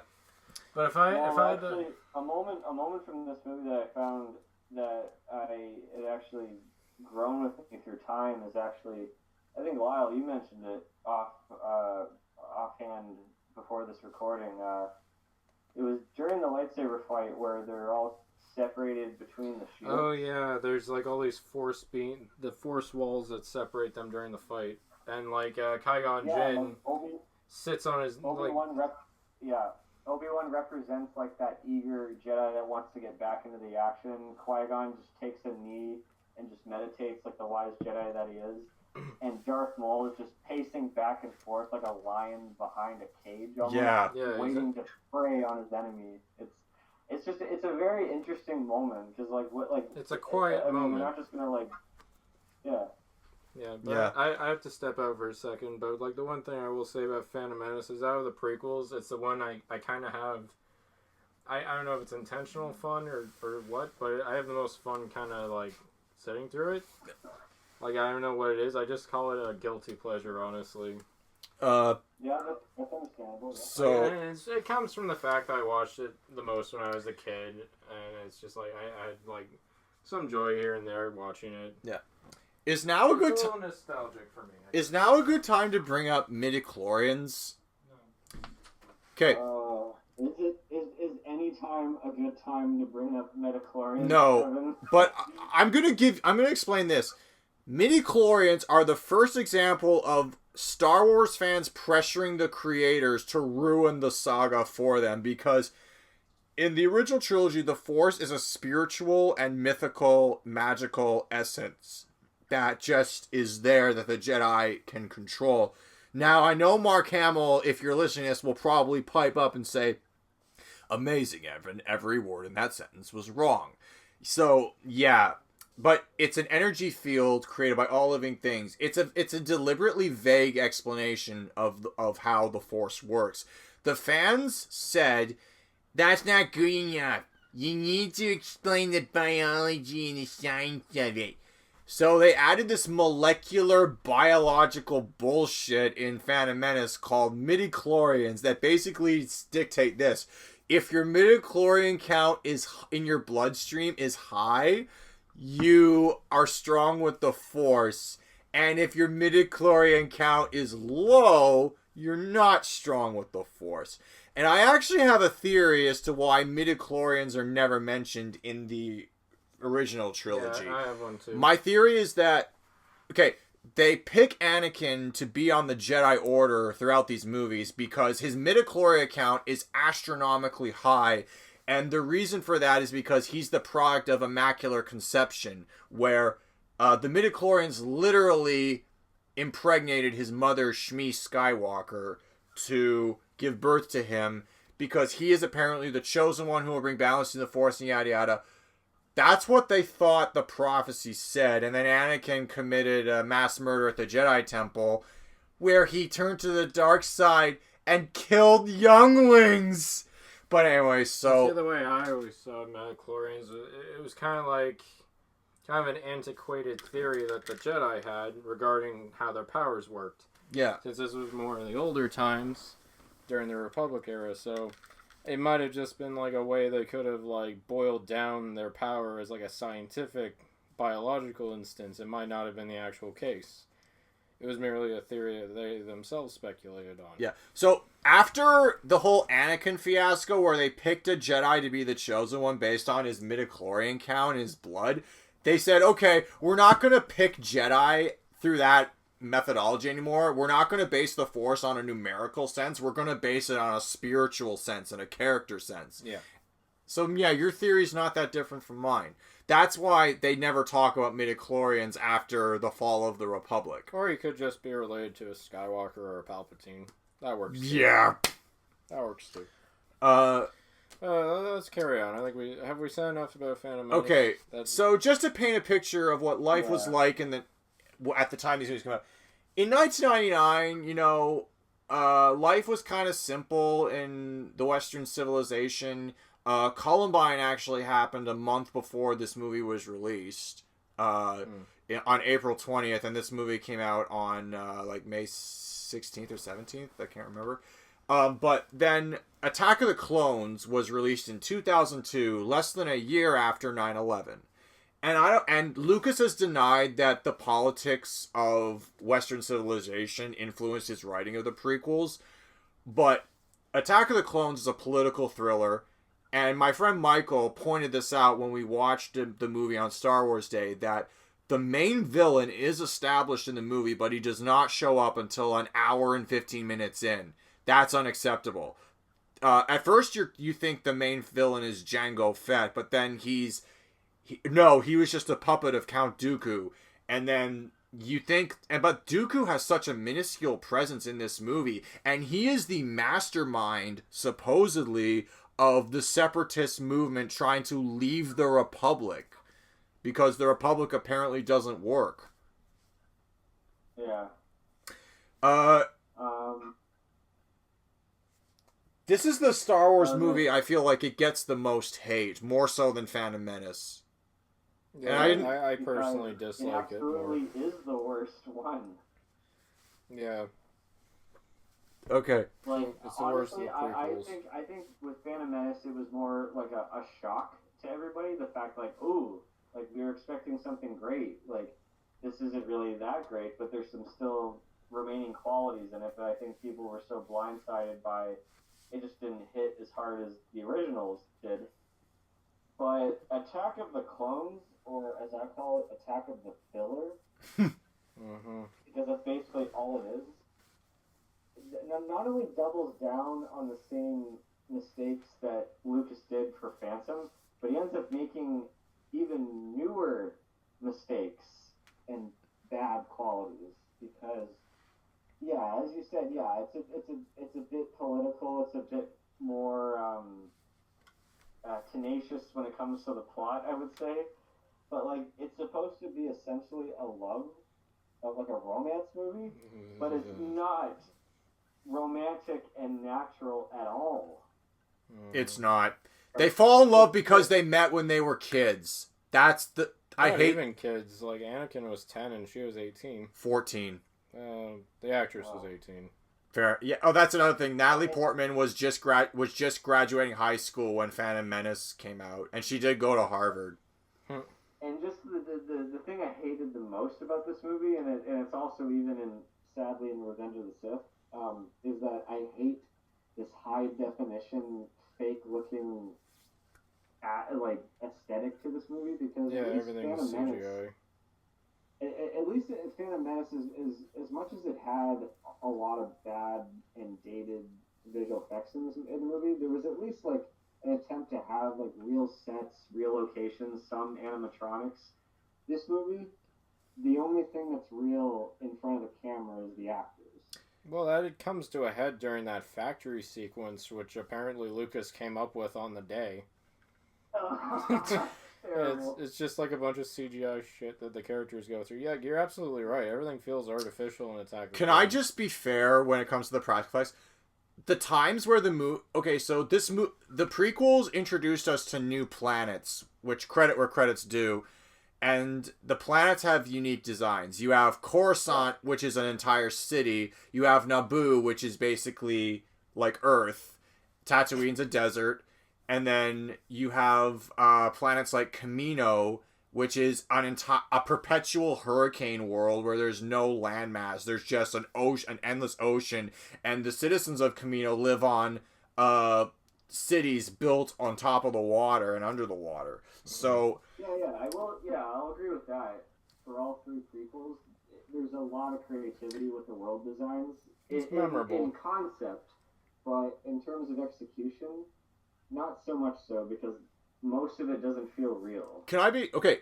Yeah, Can I be... CGI. The most real-looking worlds in Attack of the Clones are Naboo, which is a real set that they shot on location. They shot on location. So that's natural. Tatooine was real because they shot on location. Yeah. Now, Geonosis was a set, but in the actual arena battle, that actually looks like a practical location. It doesn't look as drenched in CGI as the other worlds do. But with Coruscant, you know that's mainly green screen. Well, it's the way it's shot, too. It's shot very, very economically. Like, it's typically... I think Plinkett touched on this. It's always like a dolly out. The character is walking. They stop. Or they sit on something and they talk for like an endless amount of time. And it's always shot, reverse shot. There's not a lot of stage business. The environments they're in are always pretty barren. Yeah. And it's always the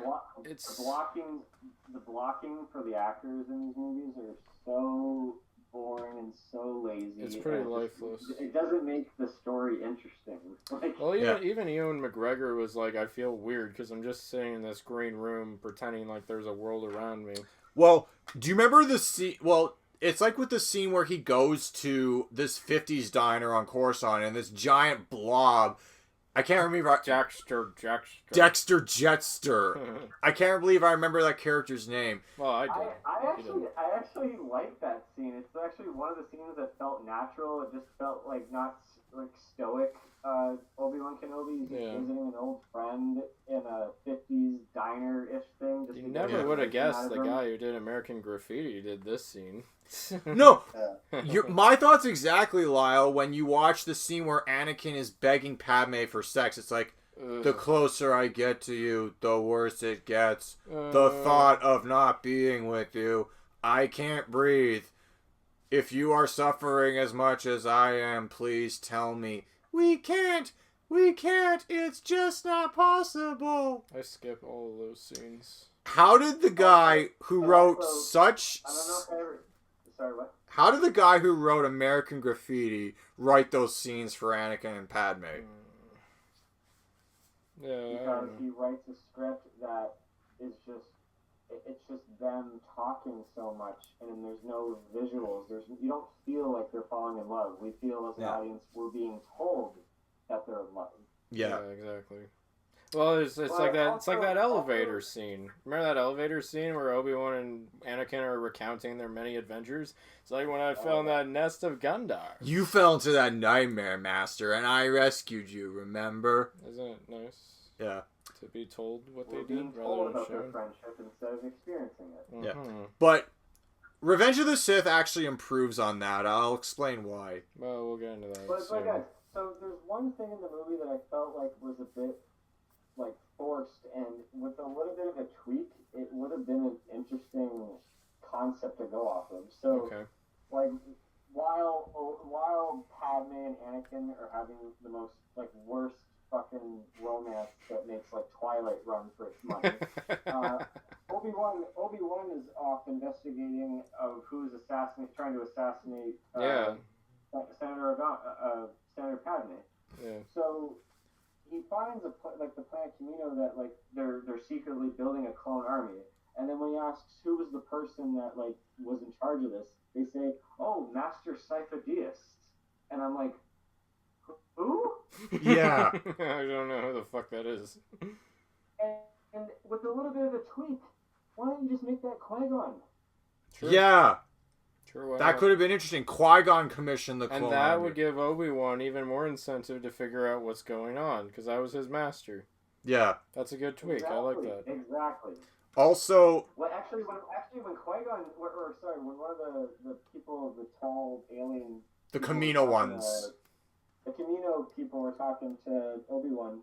He says, Master Sifo-Dyas was killed 10 years ago, and I thought, like, oh, wait, timeline-wise, 10 years ago was, like, the death of Qui-Gon. So I felt like as a kid, I was like, wait, did he go by a different name? Is this the same person? Because who the fuck is this Sifo-Dyas douchebag? And then when he talks to Django, it gets even more complicated, because Django's like, I've never heard of Sifo-Dyas. I was recruited by a man called Tyrannus on one of the moons of Bogdan. And it's like... Blah, blah, blah. But yeah, no.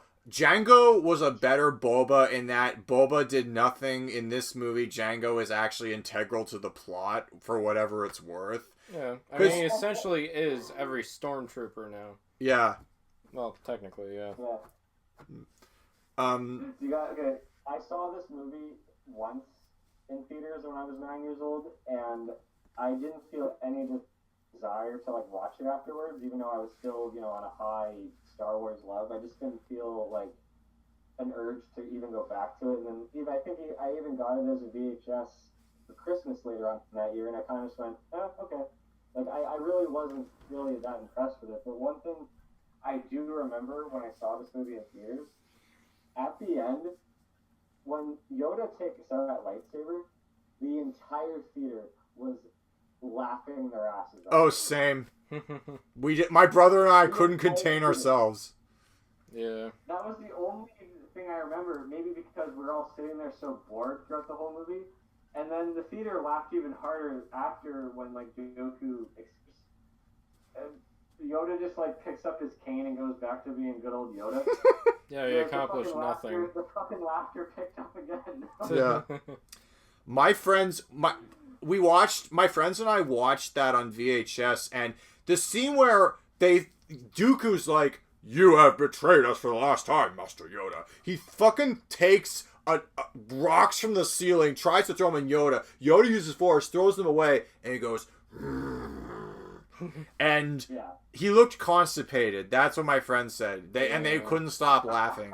Well, yeah, when I saw Attack of the Clones in theaters, I disliked it so much that I didn't even bother watching Revenge of the Sith afterwards. And then I guess you're gonna have to sit out. Well, I saw it. Yeah. I mean, I just I didn't have a theater experience Fair because I hated Attack of the Clones that much. So wait, is it unanimous that our favorite moment from Attack of the Clones is Death Sticks? That's the biggest laugh. I'm gonna go home and think about my life. Yeah. That was pretty golden, actually. The 3 scenes in the movie that stand out to me as good filmmaking, and these are probably the only good filmmaking scenes in this movie, are when Anakin finds his mother's dying body in a Tusken Raider camp in the middle of a Tatooine desert.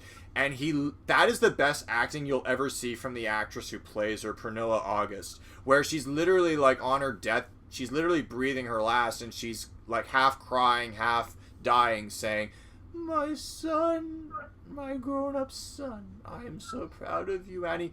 It's the first time in this whole movie you'll actually feel something for these characters, and Hayden Christensen's acting plays off of hers really well. And then his face just lights up in anger. When he realizes what's happened, and he goes on a murderous rampage, which we actually don't get to see. They're saving that for the next movie. We saw him kill a few Tusken Raiders. Yeah, no, he just slices off a couple of Tusken's heads, and then it's implied that he just murders every one of them. And then he goes back to the Lars homestead where Aunt Padme asks him what's wrong, and he gives the famous speech that became a meme. I killed them. Why do you hate it? I think it's great acting. It's silly. Like, they're like animals, and I slaughter them like animals. I hate them! And like, then Padme comes in and is like, to be angry is to be human. No, like, I hate when Hayden Christensen has to use his acting chops to emote anger, the anger is the strongest element of his acting. Maybe that's a bad thing, but visually, yes. Maybe visually, yes. Like when he lost his mother and he looks angry and kills. Yeah, that part works. That's all fine, but until he starts talking about how angry he is, that's when it all falls apart. That's mainly the script's fault, though. Like, why do we have to be told why he was angry? And then the third scene that I like is where Yoda says, Obi-Wan, they're at the Jedi Temple contemplating what the fuck we just spent 2.5 hours watching. Literally, they just recap the plot in 2 seconds, and it's like, I have to admit, without the clones, it wouldn't have been a victory today. Victory? Victory, you say? Master Obi-Wan. Not victory. The shroud of the dark side has fallen. Begun. The Clone War has. And then, after that, you see clone troopers on Coruscant just being marched into their ships to be deployed throughout the galaxy. And the entire time, a rendition of the Imperial March is playing over it, and you get the sense that this is how the Republic becomes an empire, because the music starts off kind of heroic, but then it mutates into the Imperial March, and then it's like, yeah, this is the Republic, a democratic society, becoming a militarized dictatorship.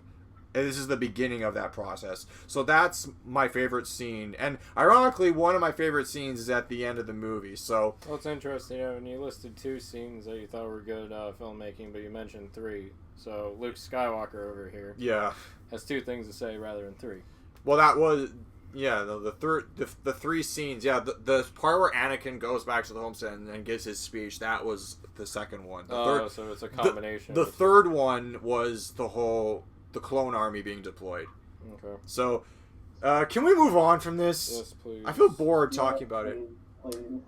Revenge of the Sith was a much needed fresh air. Now, just to paint a picture, growing up, we were all in elementary school when these movies were coming out, and it was the year 2005.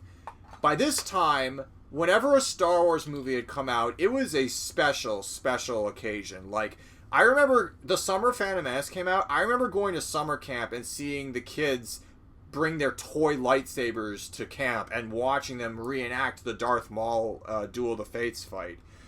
And then Attack of the Clones, we thought it was cool. The sound design had its cool moments. The visuals looked okay, but it was celebrated. Revenge of the Sith was hyped beyond imagination. I'll never forget the hype going into this movie, because we were finally going to see Anakin put on the famous Darth Vader costume, and his transformation to the dark side was going to be complete.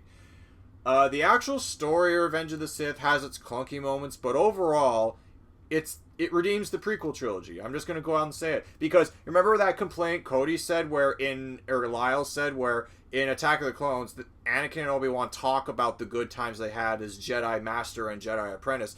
But in the opening of Revenge of the Sith, you see Obi-Wan and Anakin literally becoming friends while they're in the middle of a war. So that is really effective.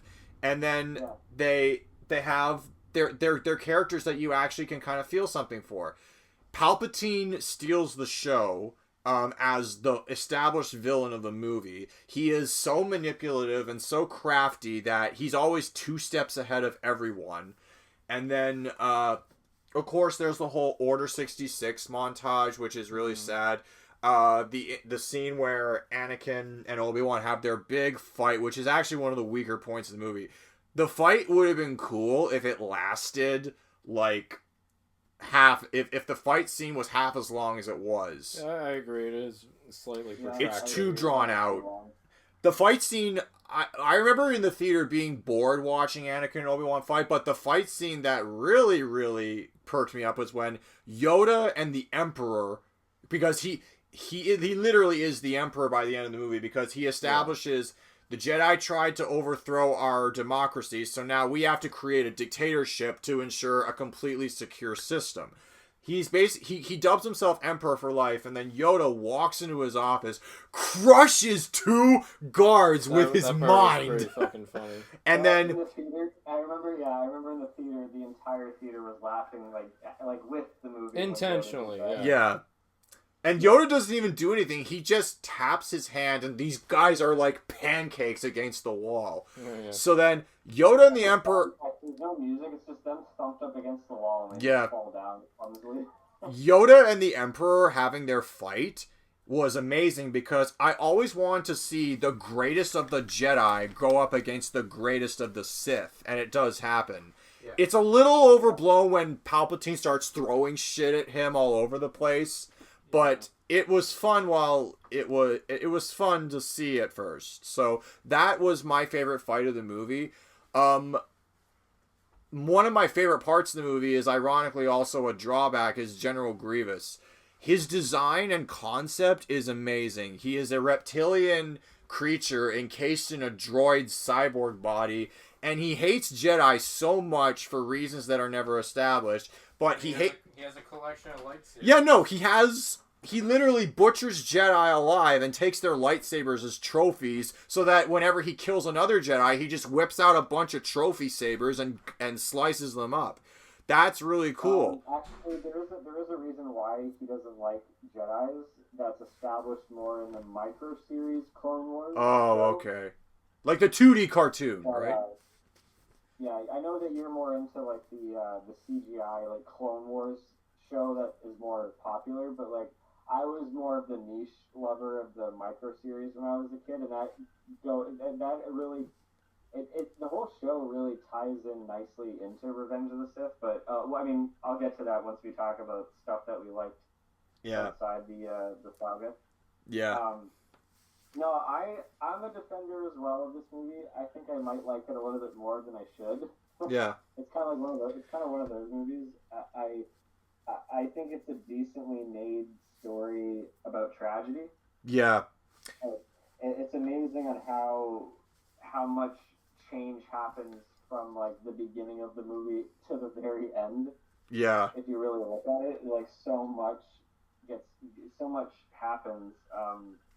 And despite it being kind of slower in the middle half, I do like that it opens with an exciting, dogfight mission scene and kind of fleshes out Anakin and Obi-Wan a little bit more. The standout for this movie is Palpatine. Yeah. And he's just so wonderfully over the top in this movie, like for good reasons and for bad reasons. But there's a couple of moments in this movie that I remember just being so drawn into. I think this will go into like my favorite moment in this movie, but the Opera House scene. Oh yeah. Is a very interesting scene that like dives more into the mythos of the dark side that I found interesting. Yeah. And there's just a lot more moments in this movie that I was like, finally, visual storytelling, no dialogue. It's all, told from a visual standpoint and heightened with John Williams' score. Yeah. And Ewan McGregor is great in the movie. This might be my favorite performance of him in these three films. I love that. But there's not really much to. It's a pretty straightforward modern Star Wars movie that I feel like got some things right, even though that it's not entirely out of the park of bad. But it's definitely the best one out of the three, and I remember I saw it twice when I was a kid. I was hyped about it. I remember scenes that I felt like I was on the edge of my seat.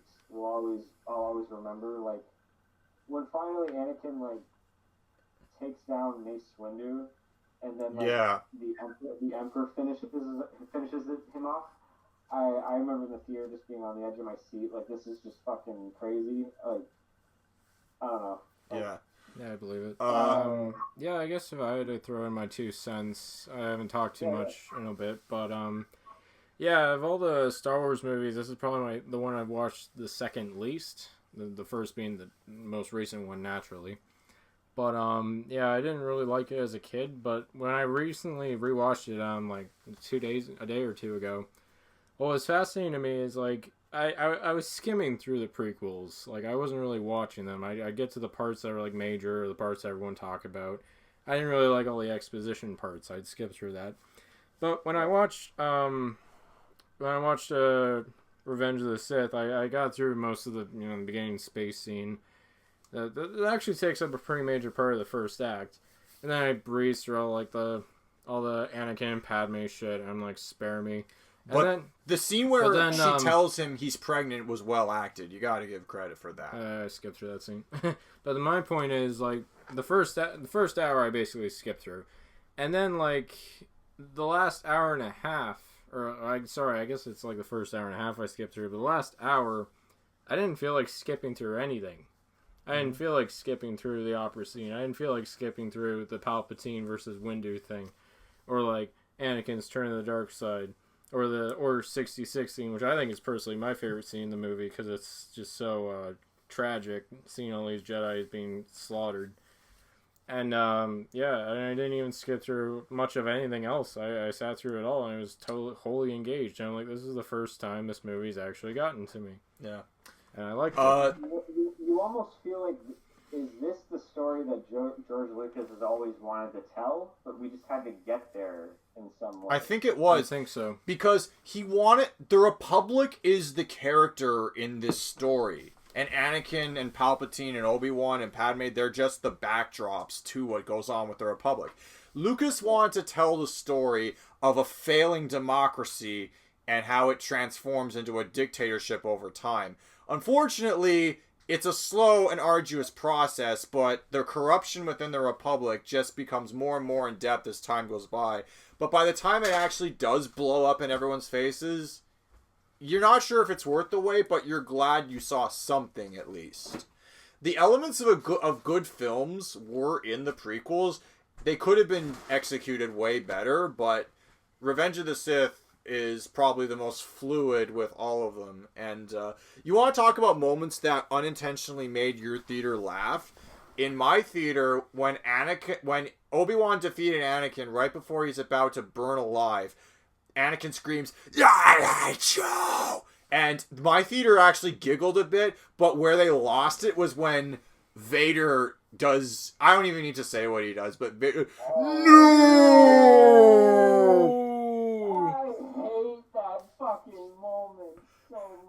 Well, it was good up until he said no, because the whole scene was perfection until he said no. Like, it was like a Frankenstein homage. Yeah. And you're hearing James Earl Jones for the first time in years. Even just like putting on the helmet and just everything goes silence, and then you just hear. Yeah, that was beautiful. It's very effective. And then so basically, anytime Vader says no, it's a disaster. And then you have the Emperor, like, with that... Yeah, he kind of just has a shitting grin on his face when he sees Vader getting mad. Yeah. He got everything he wanted, yeah. Yeah. I have an apprentice that hates himself and now will just be perpetually pursuing power for the rest of his miserable existence. So, and then the babies go off to... Well, Luke got the shit end of the stick. Luke goes on to be a farm boy, and Leia gets to bathe in royalty. Yeah. And Obi-Wan has to spend the rest of his life on Tatooine. Especially the last, 2 minutes is again, beautiful visual storytelling of just showing where Leia goes off to, where Luke goes off to. Even Padme's funeral, they make it seem like she died... the baby's died with her, and she's holding That's right, her. yeah, because her belly is inflated to make it look like, the baby's died with her. Yeah. And she's I didn't even pick up on that. That thing, I don't even know what the hell it's called. The thing that Anakin gave her in... Yeah. It's a locket or a necklace? It's a locket, I believe. Yeah. Something of that nature. And then you see, Vader and Palpatine looking at the development of the Death Star. Yeah. There's a Peter Cushing stand-in. Yeah. Tarkin's in there, too. He doesn't say anything. He's there for, a few seconds. It's nowhere near as insulting as Rogue One. But... Yeah, it's done pretty well. It's all in a wide shot, and it's good enough. Do you know that Lucas planned to actually put Tarkin in the movie as a Republic dignitary, but... They were going to use stock footage from when he was filming A New Hope, but the footage was unusable, so they just had to CG him in for 2 seconds. Well, and that's fine. I'm fine if he's just there, a little in a wide shot, a representation that he's there. That's okay. I don't like when actors are completely replaced with CGI. And then, it's a pet peeve. So, yeah, you're right. Great visual storytelling at the end. Yeah, I like the last 2 minutes of Revenge of the Sith, too. But and by the way, it's worth mentioning that this movie led to one of the greatest Star Wars video games ever made. We talked about this in our video game episode. I guess we're, so if that's all we have to say about Revenge of the Sith, I guess we're going to move on to some other Star Wars media that we really, really admire. Yeah. Just to finish the thought, we were talking about General Grievous. I love him as a character and design. I just wish we saw more of him in that movie. That's all. That's my only complaint with General Grievous. I love him as a character, and I love his design. I love it. That just sums up George Lucas as a whole when he was in the prequel era. Yeah. That he had a lot of really great ideas, but just in execution, it was lacking. Yeah. Yeah, I agree. Yeah. So Evan, what's your pick for Star Wars media that you really liked?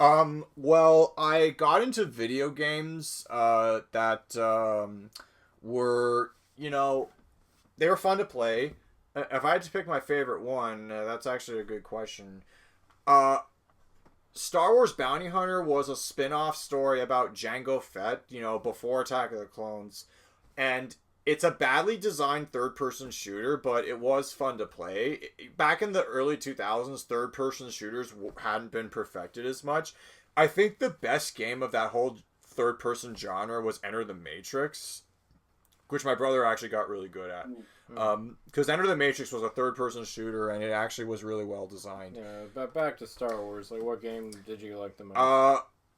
The Rogue Squadron games, specifically Rebel Strike, was a lot of fun. Jedi Knight 2 was a lot of fun. It's a story that picks up where the original trilogy leaves off. And Battlefront 2, of course. I'm going to talk about Battlefront 2. And the Revenge of the Sith video game was a side-scroller arcade beat-em-up where you go through the levels just trashing things. That was fun. And you actually get to beat... Yeah, no, I like that one too. I even like the Versus mini level. Yeah, where you get to use all the Jedi and Sith characters throughout the movie. Mm-hmm. There's no Palpatine, though. I remember, you know what? I gotta play that again. It's been years. That would be very nostalgic to play that again. I gotta get my hands on that. And Evan, I believe you're the only one out of the three of us who watched the Clone Wars show. Oh, God. Okay. I paid money to fucking see the animated Clone Wars pilot in the series. I know for the sake of time we can't talk about the plot. I'm only going to say one thing about the plot. The conflict of this movie is surrounded by Jabba the Hutt's son gets kidnapped. What a horrible idea for a story. That's so stupid. You saw it, Cody, years later. Yeah. And Jabba's son isn't even a good character.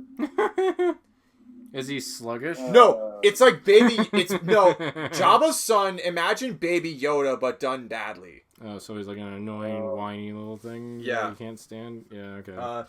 But basically... But it gets better, doesn't it? Oh, it does. The show gets way, way better. And when I was so disappointed with the movie, and I didn't have I only had basic cable growing up, so I never got to watch the series premiere on a weekly basis. But my friends who did watch it were saying, oh, some of the stories have really cool ideas. So I vowed to check it out, and then Disney Plus, and it was on Disney Plus and Netflix for a while. And now I've seen the whole show. It's good. Ahsoka Tano started off as the most annoying thing since Jar Jar Binks, but now she's one of the most iconic characters in all of Star Wars. That's super impressive. Yeah. And you got to give credit to the showrunner Dave Filoni for teaming up with George Lucas to expand on what the prequels could have been. Because one of the things that I love about what Clone Wars does is it shows how the Jedi Knights in the society that is the Republic, they're not the big heroes that they think they are, because the Jedi are seen as this, force that just goes and infringes upon other people's peaceful societies. They feel the need to push peace wherever they see. And it's kind of similar to what goes on with the whole the United States military on the world stage, with Iraq and Afghanistan and every Middle Eastern conflict they get themselves into. So that's a part I found fascinating. And Palpatine in Revenge of the Sith planted seeds of doubt in Anakin to grow his distrust with the Jedi. And it's kind of rushed, but the Clone Wars series expands upon how the Jedi as a collective were distrusted increasingly more and more throughout the galaxy, and that was really fascinating. The Clone Troopers are also managed to be amazing characters. You don't really know how that's possible, but believe me, they find ways to give individual clones unique personalities. I don't know how they do it, but they did it. That's pretty cool.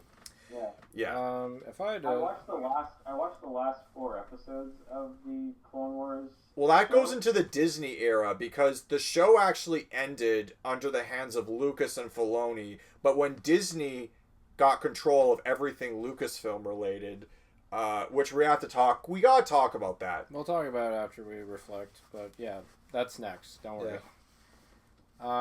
Yeah. So you watched the last 4 episodes, Cody. Yeah. Did you like it? No, yeah, I really liked it. I mainly watched it just to get a dose of who Ahsoka Tano was. Because Because, I mean, yeah, again, we'll talk about this before she pops up in a certain show we'll talk about later on. But, no, I found it a very compelling. It was cool to see just a character from a different point of view during the events of Order 66. And, like, just the idea of, like, imagine during the Clone Wars for 3 years you befriend with a clone. Rex, I believe was. Yeah, Rex. And imagine your friend is now has to turn against you because orders are orders. Yeah. You know, like it's really good stuff. But actually, I just mentioned it just briefly earlier about I was actually a bigger fan of the Clone Wars micro series. Oh yeah. I think I remember that. It was a show on Cartoon Network, but here in Canada, it was always very quick segments in between shows on Teletoon. So you always got like 5 minutes of each little segment, and then later on they would condense it all into not one, but 2 volumes on DVD. So in total, it's like a 2-hour movie almost.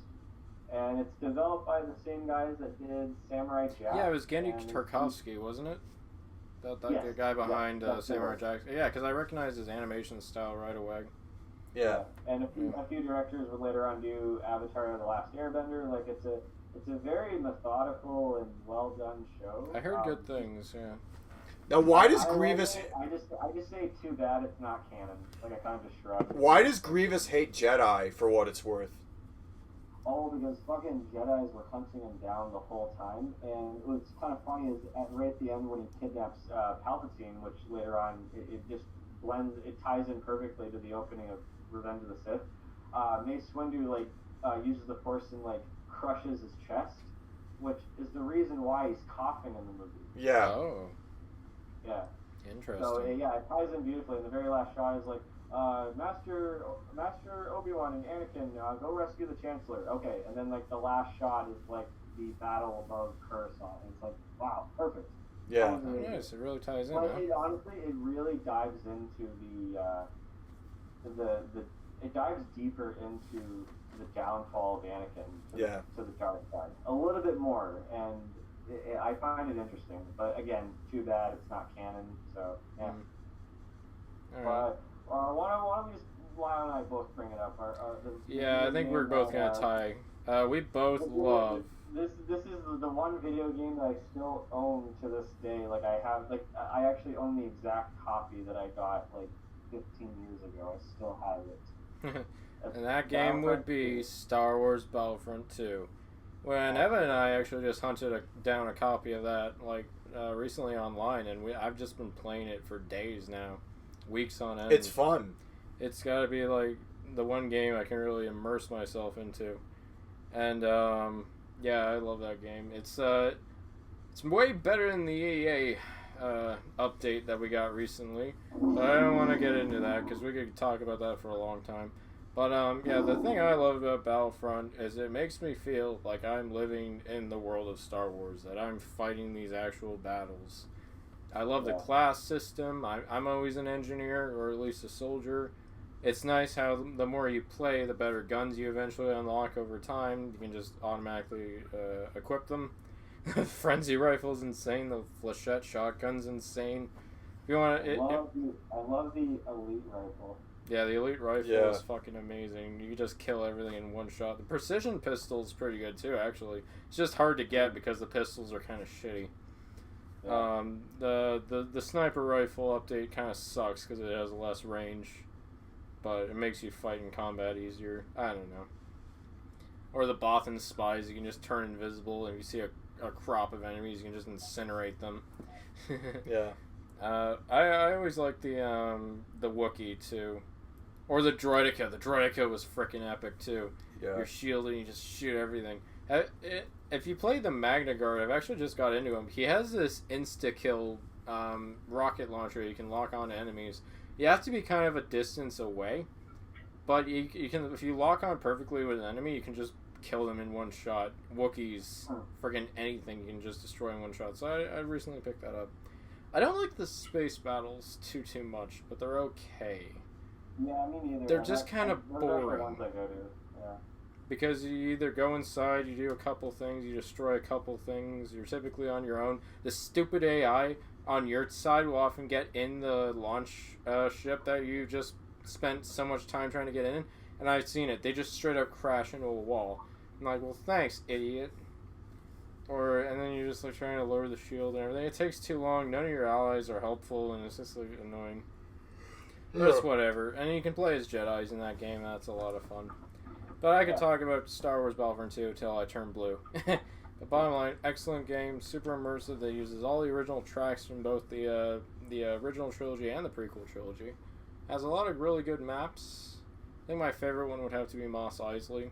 That's just my go-to. Right. And yeah, it's I can't talk much longer about it because we gotta move on. Everything you just said, I agree with. Yeah, no, see, yeah, we're like-minded in this regard. Yeah.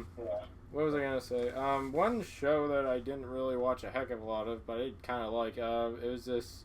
I'm not sure if it was 80s or 90s. It was called Droids, and it followed the adventures of C-3PO and R2-D2. It was animated by the same company I mentioned earlier that did the animated sequence in the Star Wars Holiday Special.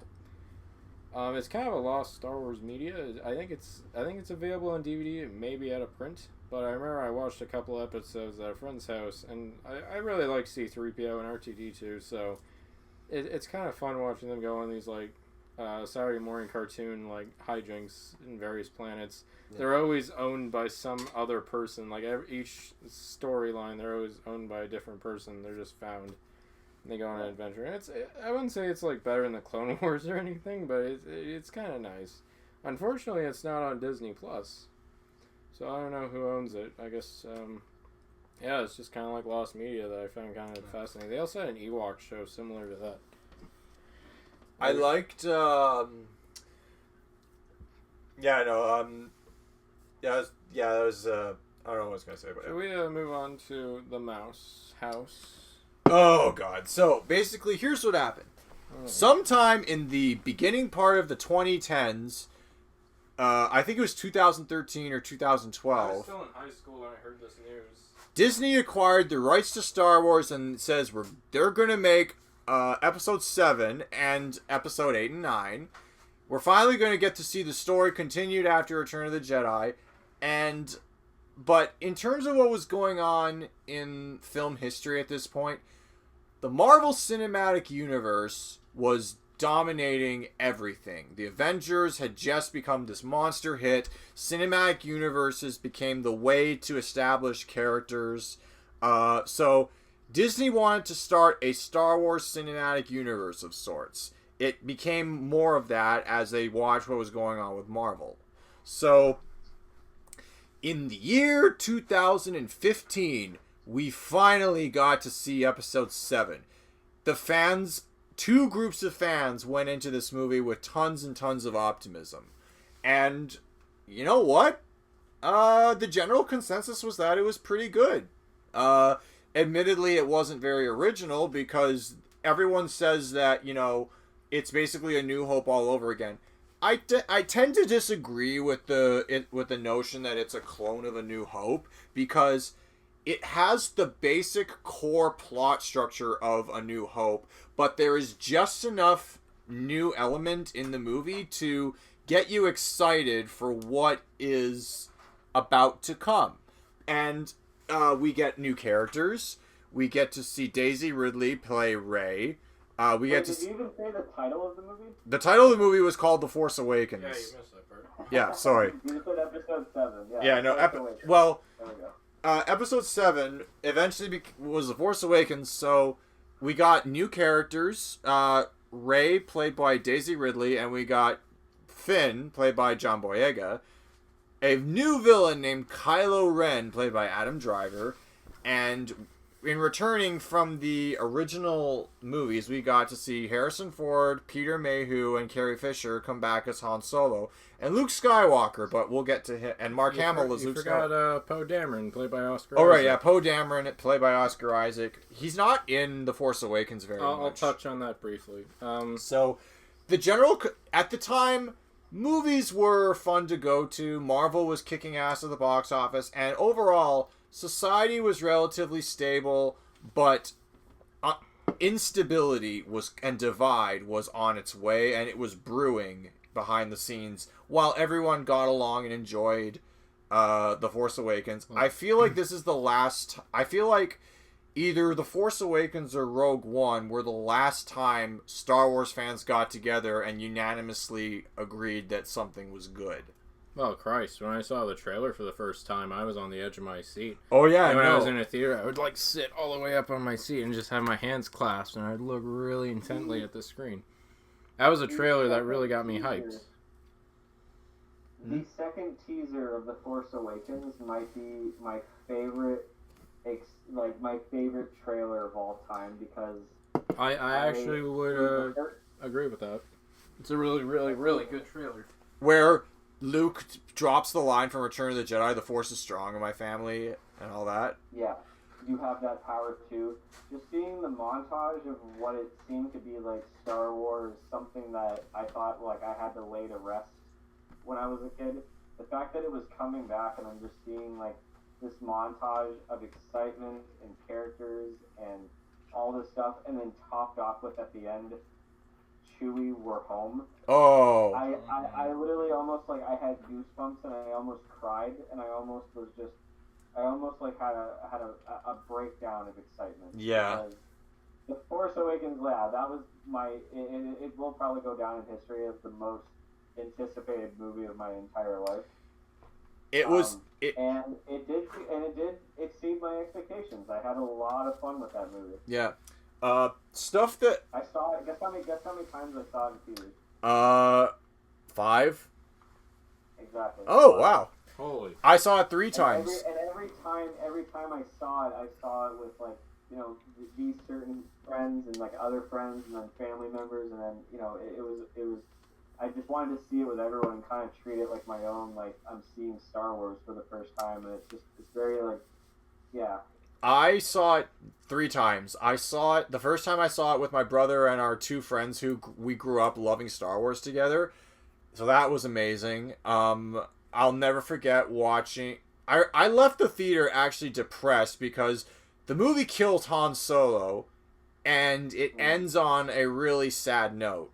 Like, you don't know what's going to happen next, but you're looking forward to it. I know a sad note. It definitely ends on a suspenseful note. Well, the way Luke Skywalker emotes so much with a single look, and he doesn't say a word, was so powerful. Oh, yeah. My jaw dropped when I saw Luke again. Yeah. And, The Force Awakens, like, yeah, just like what you said, Evan, like, I completely agree that, yes, it is familiar. It's a familiar story to its core, but the context is different, which makes it fresh and new. Yeah. And I was perfectly fine with it. Yeah. At that time, I wanted to see something familiar just to kind of warm me back up to this franchise. Yeah. It plays it safe. But it wasn't just all fan service. It wasn't just all familiar territory. Like, I loved getting into like who Rey is. I found her so fascinating. It was cool to see Finn, like a stormtrooper, turn good. Like, that's an interesting idea. Yeah. Kylo Ren, I feel like, is what Anakin Skywalker should have been in the prequels. A lot of people have said that. Yeah. I also like Maz Kanata, played by Lupita Nyong'o. She's a character that knows the Force and understands it, but isn't a Jedi. We needed more of those characters. That I want to see Force users or Force knowledgeable people who aren't Jedis or Siths. And you kind of get that with Kylo Ren, because Kylo Ren isn't a Sith, and he has the uniquely designed cross-guard lightsaber design. And Snoke... hilt, yeah. Oh, let's talk about Snoke for a second. What a mystery that everyone was annoyed with when the mystery got solved, in that it didn't get solved at all. Snoke was such... There was such potential for who Snoke could have been and what he could have done. Like, Snoke could have been such a... Snoke was fascinating just to see him. He wasn't just another emperor. There was a lot of mystery to him. So... He was another emperor, though. He was, and we'll talk about that later. So then... Some of the missed opportunities, but... The dynamic between Finn and Poe was great. Yeah. For the little short of time that they had together at the beginning, I felt like that's like bromance right there. Yeah. I'm trying to pinpoint a favorite scene, and it's kind of hard for me. Easily my favorite scene is BB-8 giving the thumbs up with a lighter. That was pretty cute. Because thank God, when I saw it the first time, the entire theater was dying laughing and cheering because I lost it. I lost it. I did like a combination of like a cheer and a yell. Like I went, like I lost my shit. I thought that was one of the most clever moments I've ever seen, and it felt so original Star Wars to me. Yeah, that's true. It's good seeing Han again. I think he was my favorite part of the movie. He was really good. Yeah. He also when Harrison Ford does a role these days, he's old now. He's almost 80. He's very, very not Bruce Willis level, but he seems very, very miserable to kind of sit around. No, this is the one. It's like he doesn't want to be there. This is the one time where you genuinely get the sense that he loves what he's doing and he loves playing this character. Like there's a scene where they get the Falcon back. Han and Chewie, and he walks in the cockpit and he's all smiling, and it's like Harrison's not acting in this scene. They literally left the camera on while he was getting the nostalgia feels for his ship. Yeah, I like that. And even like his final moments with his own son felt. That's good you said that, Evan, because that moment where he re-enters the cockpit, yeah, that did feel like a genuine moment of just him. Like I kind of felt like. Was that his genuine reaction? Just, wow, they replicated this cockpit exactly the way. Like, oh, yeah. You know. Well, there's a lot of good moments. I also like the part where he takes Chewie's bowcaster and kills a couple, like, First Order troopers. Like, oh, I like this. Yeah. Or, like, or that's not how the Force works. It's like, all right, it's another space station. How do we blow it up? He just takes the scene. As far as, like, Harrison Ford going back to return to... his like iconic roles. He knocked it out of the park with Han Solo.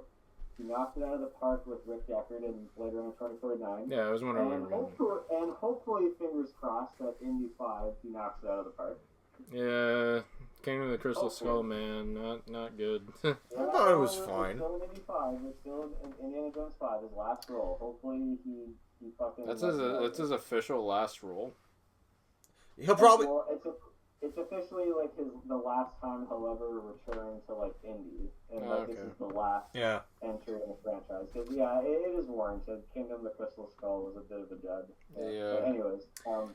Okay. So if I had any complaints, like there's one thing that kind of perplexed me, like when Poe and Finn crash land on Jakku, Poe's ship gets like eaten in a giant ball of sand or something. Like he just gets sucked into the sand. And then, like, about an hour later, he's with the rebellion again, and he's, like, fighting, and Finn's all happy, like, yeah. And they never really explain how he got back or what, and he's just like, oh, hey, man, I like your jacket. Yeah, you can keep it. And I gotta go do my thing. Come on. Yeah. They kind of just brush it aside, and I was like, all right. That's just a nitpick. I mean, it's not a big deal. One big complaint I have about it is, there's a lot of conveniences in the movie. A little, yeah. Like, the Millennium Falcon's here. Let's just take that. R2-D2 just turns on at the last minute and is just like, here's where Luke is. And there's a lot of conveniences that just keeps the story going. But yeah, it's and the raft tires. The raft tires were not scary. They weren't. I wouldn't want to get eaten by one. They're like a toy monster from Men in Black 2. Yeah. They kind of are, yeah. One of the things that actually kind of bugged me about the movie is the movie opens on a desert planet. I wouldn't have minded it if it was Tatooine again, because it's like Tatooine is kind of like the Bethlehem of the galaxy, where it's the Call to Adventure planet. Yeah, it's where all this. How cool would it have been if Rey's story if Rey gets left on Tatooine and her story just starts there? I might have thought that was a little too redundant, because it's like every time it's Tatooine, so I guess I wanted to try their own thing. But I get what you mean, it's very similar. I almost called it Tatooine as I was explaining it. Yeah, well, in the trailer, they didn't say what the planet was, so we just assumed Tatooine. So that was The Force Awakens. Anything else we care to say? I I think J.J. Abrams was the perfect man to bring Star Wars back. He just made it a very exciting, fast-paced, funny. Like, it's actually one of the funniest Star Wars movies. I would say, yeah. Yeah. Like, I mean, it's also really well Kylo shot. Kylo Ren flipping out, and like those two stormtroopers like hear him flipping out, and they just like turn around and like. No. Yeah. Speaking of stormtroopers, remember that Daniel Craig cameo? Oh yeah, Daniel Craig has a cameo. As a Rey's stormtrooper who's over Caesar, and she uses the Force to mind control him. I will remove your shackles and leave this cell with the door open, and I'll drop my weapon. Dropping my weapon. Clunk. Yeah, there's some humor. It's also very well shot. It is. It's well directed. Yeah. It's well shot. The camera moves a lot. It's a very fast-paced movie. And actually, how I said, like, I saw this 5 times in theater. Every single screening that I saw, that Han Solo death scene, the build-up, you could hear a pin drop. It was just always so amazing to see everybody just shut the fuck up and just get into a scene like that. Yeah. Yeah, absolutely. It was and, insane. Yeah, I was devastated. Fuck, I was so... I mean, you kind of see it coming somewhat, but the way that they executed is pretty devastating. Yeah. I think, like, Kylo Ren is just, I need help, Dad. I want to be free of the pain of the conflict within me. Can you help me? And what you think is like, oh, I want to turn my son good. He kills his father to let go of all the good that's left of him, and that's why he says thank you. It's just like Jesus wow. Christ. Yeah. Yeah. So that's and just an exciting cliffhanger at the end. Yeah. It's like, I want more. That I need more. no, that's one of the best, marketing decisions that they made when, releasing this movie, because it made everyone want to see episode 8 right away. Yeah. So let's talk about episode 8. Well, it'll first, be interesting. Wait. Oh wait, we got the spinoff. Rogue One. Okay, Disney wanted to do more than just. Disney wanted to do way more than just a trilogy. A trilogy. They wanted to make one Star Wars property a year, like what they're doing with Marvel, and especially when Disney Plus got launched in 2019. That was a while before this. Yeah, so they just stuck to theatrical properties, and Rogue One was the first spin-off movie. It's a very simplistic plot, but it goes back to the classic conflict between the Rebellion and the Empire. A single line from the opening paragraph of A New Hope says, rebel spaceships striking from a hidden base have won their first victory against the evil Empire. It's basically about how they got the plans of the Death Star. Mm-hmm. The final battle at the Scarif planet, where the Death Star plans are being protected, is the best scene in the whole movie. And they brought back Darth Vader for a very brief but intimidating dialogue scene with this Imperial tool who just wants to take credit for the Death Star. And they also get to see... Not the scene I think of. I think of the other one. Oh yeah, the scene where Darth Vader goes Banana Republic on these... He goes apeshit on rebel troops with his lightsaber and is just carving them up. I think that's probably one of the best Vader moments since Empire Strikes Back. But then I saw it with you at the time, Lyle, and the scene where Krennic and Vader have that talk, and Vader drops that up. Be careful not to choke on your aspirations. No, I'll say the line. Well, you just said it. Yeah, no. Okay. Line drop, and then you were like, you want me to yeah, I cringed really hard at that bit. Yeah. To be honest, I don't like Rogue One very much. I don't like the characters at all. I think the only one I really identified with was the robot. Not 3PO, K2SO. K2SO, that was his name. And that's because he's voiced by Alan Tudyk, and I'm a huge Firefly fan. You guys keep calling it Rogue One? I thought it was called Battlefront the movie. Ha! I was gonna say, I think the last 20 minutes are very good, but the whole runtime is a little hard to justify. Do you feel like if the last Battle of Scarif was just a Disney Plus special, it would a short film? Short film, yeah. Yes, and I hear that a lot with Gareth Edwards films, like the Godzilla movie that he made. It's not very good for the most part, but the last act is pretty strong when we see all the Godzilla action. So I've heard people say you should just make short films, because it seems like the ending is the strongest suit. Well, the issue with Gareth Edwards' work is that he draws out movies to the point where you don't care, but when you do care, you care a lot, and you just wish that movie was just that. Yeah, like the ending's the best part. Yeah. I don't mind Rogue One. It's not a great movie. The scale in the movie is real and effective, and it has like really good art direction and cinematography in it.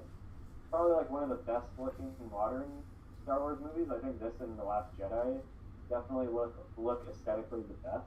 Yeah. Okay. But my problems with it is just basically what Evan just said. Like, I don't like they have to get the plans to the Death Star. Okay, we know that, so I guess we know the outcome. Yeah. So it's kind of taking a small story and kind of stretching it out, and I mean it's an effective war movie. Like, I get its existence. It's just trying to be a straight up war movie where you don't get too attached to the characters. Like, any of them can get picked off one by one. The one silly thing about the movie is near the end when every character eventually gets taken down. K2SO is the only one who gets shot, and everyone else gets killed with a thermal detonator or an explosion. That's true. They can't. I agree. K2SO is probably the only best character in this movie because not only is there just too many characters in this movie, but they all feel very cold and distant. Like, yeah, they're kind of assholes, and I don't really like them all that much. I get it. It's a war. You don't need to get attached to them, but like having them have something to them is warranted. Well, they tried with Jyn Erso, but I just didn't really care. But whatever. But let me ask you guys: is it the best prequel? After Revenge of the Sith, I actually would say, yeah, it is the best. So, although the CGI Leia and Tarkin really puts me off. Well, not Leia.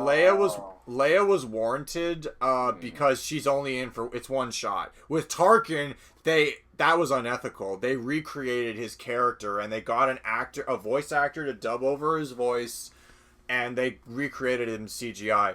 And you came out of that really depressed because it's like, now, let's say there's an actor... 4 years down the line, any character from Star Wars can just be imprinted onto a CGI model. Mark Hamill, Harrison Ford, Carrie Fisher. Well, Carrie Fisher even. But the actor... You can replace him with CGI and just get a dubber. If you're going to do that for future movies, please have the actor's estate consent to that because... Well, it's funny because I feel like Anthony Daniels, who does C-3PO... I feel like when his time eventually comes, before then, he's going to sit in front of a studio, record every word of the alphabet, and they can even create, like, merge words that you can make a planet. It's like, Balthalkabi. You can just merge the word. So you think he's going to be like Microsoft Sam, where it's just a speech tool? He's going to be a speech tool eventually, because they don't need him anymore. And when he dies, they'll just replace him with a computer. Yeah. And the voice will always be there. I didn't... The complicating thing with the Tarkin stuff is that, like, yes, the effects look impressive in their own right, but there's that unethical thing to it where it's just like you're creating a performance out of somebody who's been dead for years, and it has like this weird stigma against it. But I will say the last 30 seconds, like the Carrie Fisher stuff. And maybe because it was bad timing because she passed away like shortly after this movie was released. She died a week and a half after this movie came out. If we would have seen like the side of her face or something, just it handled a little bit better and not so corny because like the whole movie's tragedy and then it just like leaves you off with like this like Star Wars like hopeful feeling of just seeing a familiar character. It's not too good. The Vader stuff, honestly, as much as everyone always says they love that scene of him slaughtering all those rebels in the hallway, it feels a bit too fan servicey, and it kind of contradicts his abilities moments later in terms of timeline. I agree with that. He goes from like slaughtering all these people in the hallway, and then in A New Hope, he's just awkwardly picking up one rebel, choking him, and then just throws him awkwardly against the wall. It's just like, where was that badass? And also, when he fights Obi-Wan, they're two old dudes batting each other with sticks. Yeah, he's rather rigid. But yeah, whatever. I get why fans like it. And then there's like the C-3PO and R2-D2 appearance. There's the "We're wanted on 12 galaxies" guys from the cantina scene. Yeah. That just appeared. And I thought it was weird when like the Death Star fires for the first time. It hits the planet, and I was like, "Holy fuck, they're all dead now." But instead of instantaneous destruction, it just kind of like builds a destruction wave rather than... Yeah. I feel like it wasn't fully in. It didn't have its full power at that point. Yeah. Yeah, but that wasn't established, so that made my eyes just kind of like, what? I did a double take when that happened. Alderaan was the first real test of the Death Star. A fully operational Death Star. Okay. Yeah. Okay. And actually, for Director Krennic, the kind of like admiral guy who's in charge of the operations of the Death Star, Ben Mendelsohn. Ben Mendelsohn. Mendelsohn, yeah. I found it kind of interesting the fact that he's so devoted to get this thing operational, and then his final moment, he looks up at his creation, and that just is basically, it kills him. Yeah. Yeah. I found that kind of interesting, but again, there's not really too much to Rogue One, but I do respect its existence. Yeah. Yeah, it's watchable. Okay. For sure, but we should move on.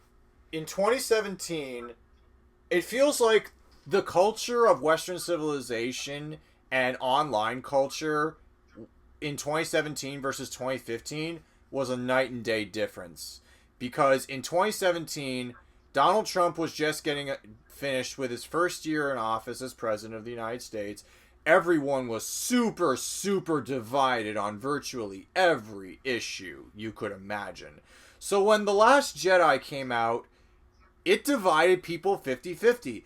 I talked to people who loved it with every fiber there being, and I talked to people who hated it. Like, they thought it was the worst movie since The Phantom Menace in all of Star Wars. Now, I'm just going to say something controversial. The Last Jedi is the magnum opus of Disney Star Wars. Okay, just because something is a magnum opus means it is important. It does not mean it is good. Yeah. It is the turning point where Disney took a really big creative risk by bringing in a new filmmaker who wanted to try something new and innovate the story so much. But unfortunately, the story has its problems, and the innovation that Rian Johnson was going for just didn't land with that many people. Like, he tried some really, really good things. And the stuff I liked is good. But unfortunately, the stuff I don't like keeps getting in the way with every screening. And also, because everyone is so bitterly divided over every single societal or political issue these days, and that's no exception with movies, sometimes you can feel embarrassed admitting that you like a certain movie because the people who hated The Last Jedi often brought up identity politics. They called Rey and Mary Sue. They bullied Kelly Marie Tran, the new actress they brought for the movie, to the point where she had to delete all of her social media accounts. Yep, same thing happened with Daisy Ridley. Oh yeah, Daisy Ridley in 2016, after Force Awakens premiered, Daisy Ridley was so active on Instagram, and then she deleted it. And I was sad when I logged onto Instagram one day and her account wasn't there. So, like, yeah, the culture... What the fuck happened to the culture? Everyone just became so bitterly divided over absolutely everything. So, the identity politics argument didn't hurt this movie, but it impacted the way people saw it, because people saw women on screen and they assumed that, Lucasfilm and Disney had taken a feminist angle. And then I'm just the guy trying to say, Star Wars was always about powerful female characters. They weren't at the forefront like they are now, but the powerful female figures were always there in Star Wars. Disney didn't invent them. So, they actually tried to go for an interesting angle with who Rey's parents are, and they actually wrote themselves into more corners that they didn't know how to write themselves out of, which is what plays into the next episode 9 chapter. Yeah. I don't know, like, overall, Last Jedi is far from a bad movie. I will agree with that. I think it does quite a few things right, and it is very well constructed. But there are aspects that kind of taint it for me, especially the environment that came out of it. Like, the atmosphere of the fan backlash and everything. Oh, yeah. It's kind of like, it's not terrible, but I have a hard time, like, Thinking of it. Okay, I guess you could actually get into really heated arguments with Star Wars fans talking about this movie. This is I call Last Jedi the magnum opus of Disney Star Wars because this is where we got to see how truly toxic Star Wars fans could be. You could argue that the toxicity was there with the prequels because of the way they treated George Lucas. Like, there is a theory that George Lucas sold it to Disney because he couldn't live with himself and this property anymore. He had to give it to someone else to just try and innovate it. Because there was a time where George Lucas did want to make more Star Wars movies after the 6 movies. He wanted to make episode 7, 8, 9, and then 10, 11, and 12. He actually wanted to do 4 trilogies instead of what we have now, which is 3. And we're probably never going to see... If we do see another Star Wars trilogy, it's not going to deal with the Skywalker saga ever again. So... So it's really sad when you see how toxic the fans became. But... there are problems with the movie, but it's not an unwatchable movie. It's well made. It's well shot. It's got some powerful moments. Unfortunately... I'd like to now... Cody. Take you guys' attention and just express my feelings on The Last Jedi. I really, really enjoyed this movie. Okay. Terrific. In fact, if it wasn't for, again, a certain show that we'll talk about later on, this has definitely been my favorite Star Wars movie since I was a kid. Oh, wow. Because I loved how this movie delivered that Star Wars goods that I come to expect, but it also provided a nice shake-up in the formula that we have just been grown so used to. Yeah. I found this film is just so layered with symbolism and themes, and I found that gray area very interesting when it came to like the Force and just like of who is considered bad and who's considered good.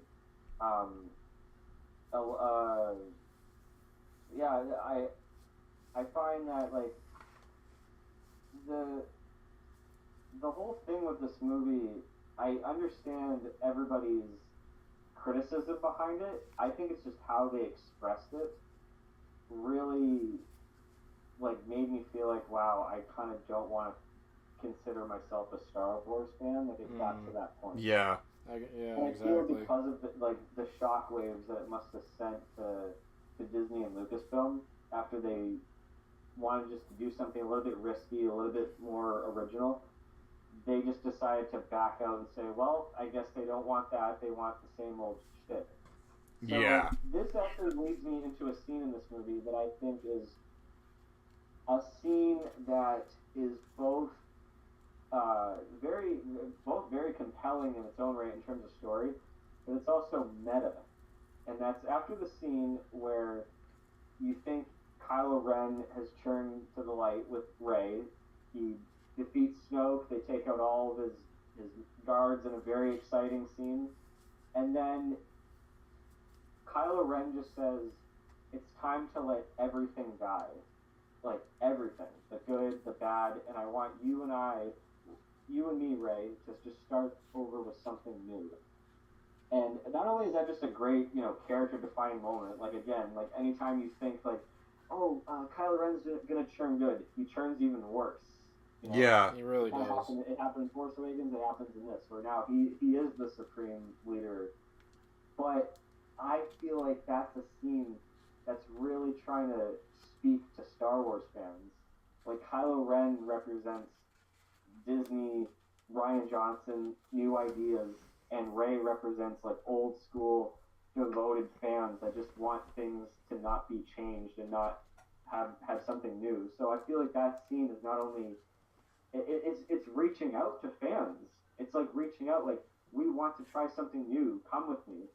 And I think deep down inside, people that hated this movie look at it that way. I know I'm getting kind of deep with that, but I really feel like go ahead. Yeah. There's lines in this like this is not gonna go the way you think. Yeah. And it just so many parts where it just feels like the movie's trying to speak out to people that just put so much of their own life into a franchise when really in the end it's just a movie franchise. You can love it as much as you want, but you can't just like feel like it's attacking you. Yeah. You know what I mean? Now, that's not to say, however, this movie doesn't have a good sense of humor at all. It doesn't, no. Yeah. A lot of the jokes in this movie fall completely flat, or it just feels a bit out of character, or a bit out of place, almost.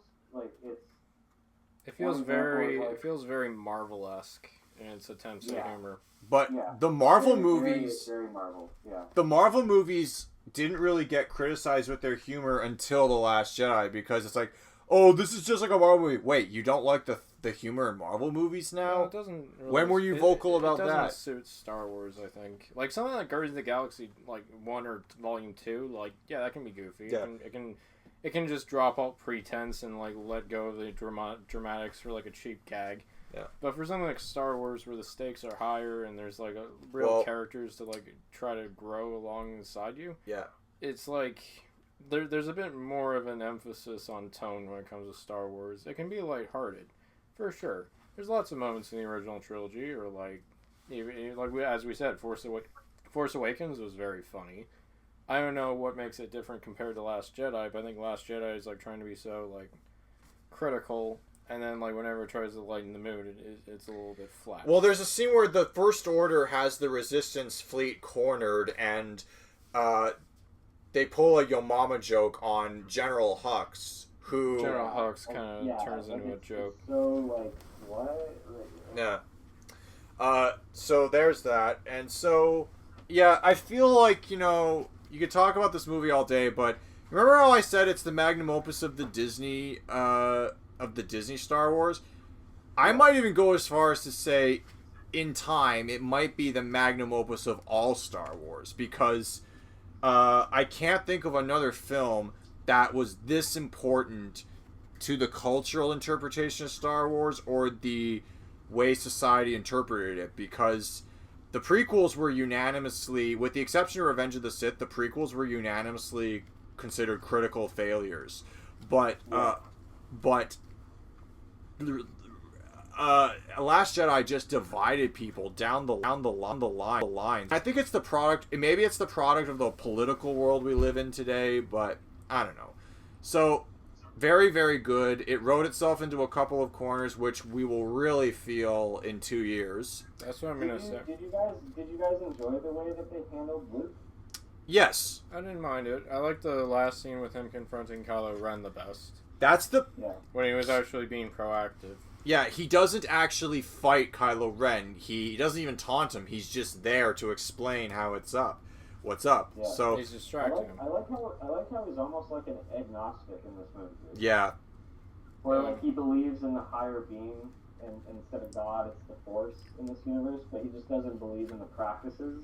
Yeah. Mm-hmm. Like he's skeptical. He flat out just basically criticizes the logic of the prequels. I did like that part. The Jedi Order is basically responsible for like so much catastrophe. Yeah, because they let... the line that makes the whole movie for me is, it says, at the height of their power, they allowed Darth Sidious to rise, create the Empire, and wipe them out. It was a Jedi Master responsible for the training and creation of Darth Vader. And I'm like, do you have bad blood with Obi-Wan that you're not telling us, Luke? But then Ray turns his logic around and says, like, and also a Jedi that brought him back. You know? Yeah, like, it was a Jedi who saved him. Yeah. Yeah. Well, So I find that, like, when people criticize this movie and nitpick, like, those particular moments that we all know which moments we're talking about, I find that, like, they're criticizing the way it was executed, but I think, like, the idea still stands out to me. Like the flying Leia thing, like, I think, like, yeah, we want to see Leia use the Force for the first time, but I think just people think it's kind of, like, very awkward, like, it's, I'm Mary Poppins, y'all. yeah, it is like that. Do you think it would have been better if let's say the photon torpedoes were coming right towards her? Well, that's a Star Trek thing, but, you know, like, the bomb comes out into the control room, and rather than everyone getting sucked out and killed instantly, Leia, like, creates, like, a force shield, or she stops the photon in its place, fires it back. Like, we see that. That would have revealed... Actually, no, that would have been perfect. Like, something better, because I do think the flying Leia thing is silly. I remember, Evan, your brother's reaction. No. He was just, like... We were in the theater with my brother. Like, he was enjoying the movie, seeing Leia's body in space, and then the second her finger moves... And she starts moving towards the ship, Mary Poppins. He's like, just, what the fuck? What the fuck? My brother was going, what the fuck, in the theater. Yeah. Yeah. And even if they killed Leia off that way, I would have been like, alright. And even just Luke rejecting the lightsaber, like, I can kind of admit, like, that, it's handled in a way where it feels like it's for comedy, but, like, I get the idea behind it. Like, that's Subvert your one part that I'll expectations. at least agree with the fans. Like, it's executed for comedy, which it shouldn't have been.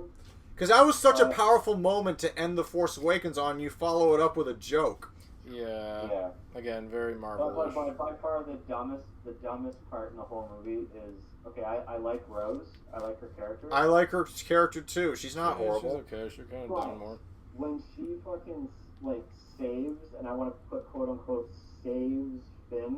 Yeah, that was bad. I was like, this just became kind of stupid, and I was taken out of the movie. Like, her whole intention was saving them, but ironic that she could have killed them and killed herself. Yeah. And her whole logic, it was kind of cheesy. Well, it's weird because, like, she's like, we don't sacrifice ourselves for things we hate. We do it for the things we love. But I'm like, dude, your sister, like, sacrificed herself to destroy an entire fleet when she let those bombs. That's true, but here's the thing. Yeah. I honestly think she saved Finn because I think Rose was, after the death of her sister, I think Rose was so sick and tired of seeing her loved ones die needlessly for this war that she just didn't want to see it anymore. So she really did love Finn. So she saved him because she loved him and she didn't want to see him sacrifice himself. And then she kissed him. And I didn't get a single romantic moment no. either of them. Like, even Finn looked really fucking confused. Yeah. He was like, I don't get, like, when people talk about the next movie, they're like, oh, I thought they were a thing. I'm like, no, it wasn't reciprocated. And also Porgs. Oh yeah, the Porgs. Porgs were a thing. They were a good toy that Christmas. They are a toy. Porgs are just a nice celebration of all the miscellaneous little creatures in the Star Wars universe. I was totally fine with them. They're perfect. Or the crystal foxes near the end on Crate. I want a crystal fox toy, let alone a Porg toy. I did like the visual look of Crate when, like, anytime they brushed across the ground, like, red salt. Oh, no, Lyle. Salt. That was Gareth Edwards who said it was, yeah. His little cameo. Nice. Yeah, no, even going, like, this is probably the one sequel out of the trilogy that has the most creativity with the world building. Yeah, I would say so.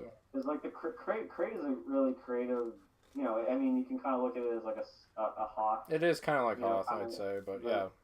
But it's a little different. Even the island act show that Luke is on, it really defines his character. Like, one man is an island, he's isolated, like, yeah. Yeah, I think the only thing I dislike is that it doesn't really leave me wanting more. Yeah, because we walked out of the theater thinking, I don't know where the story's going. Where do they go from this? That's a good thing in a way, but I don't feel led on to feel any sort of way. Like, they wrote themselves into a corner that they didn't need to be in.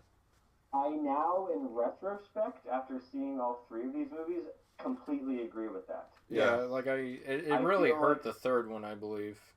I felt like the ending of The Last Jedi felt like that should have been the ending of, like, it had this finality kind of feeling to it. Yes, I completely agree with that. Mm-hmm.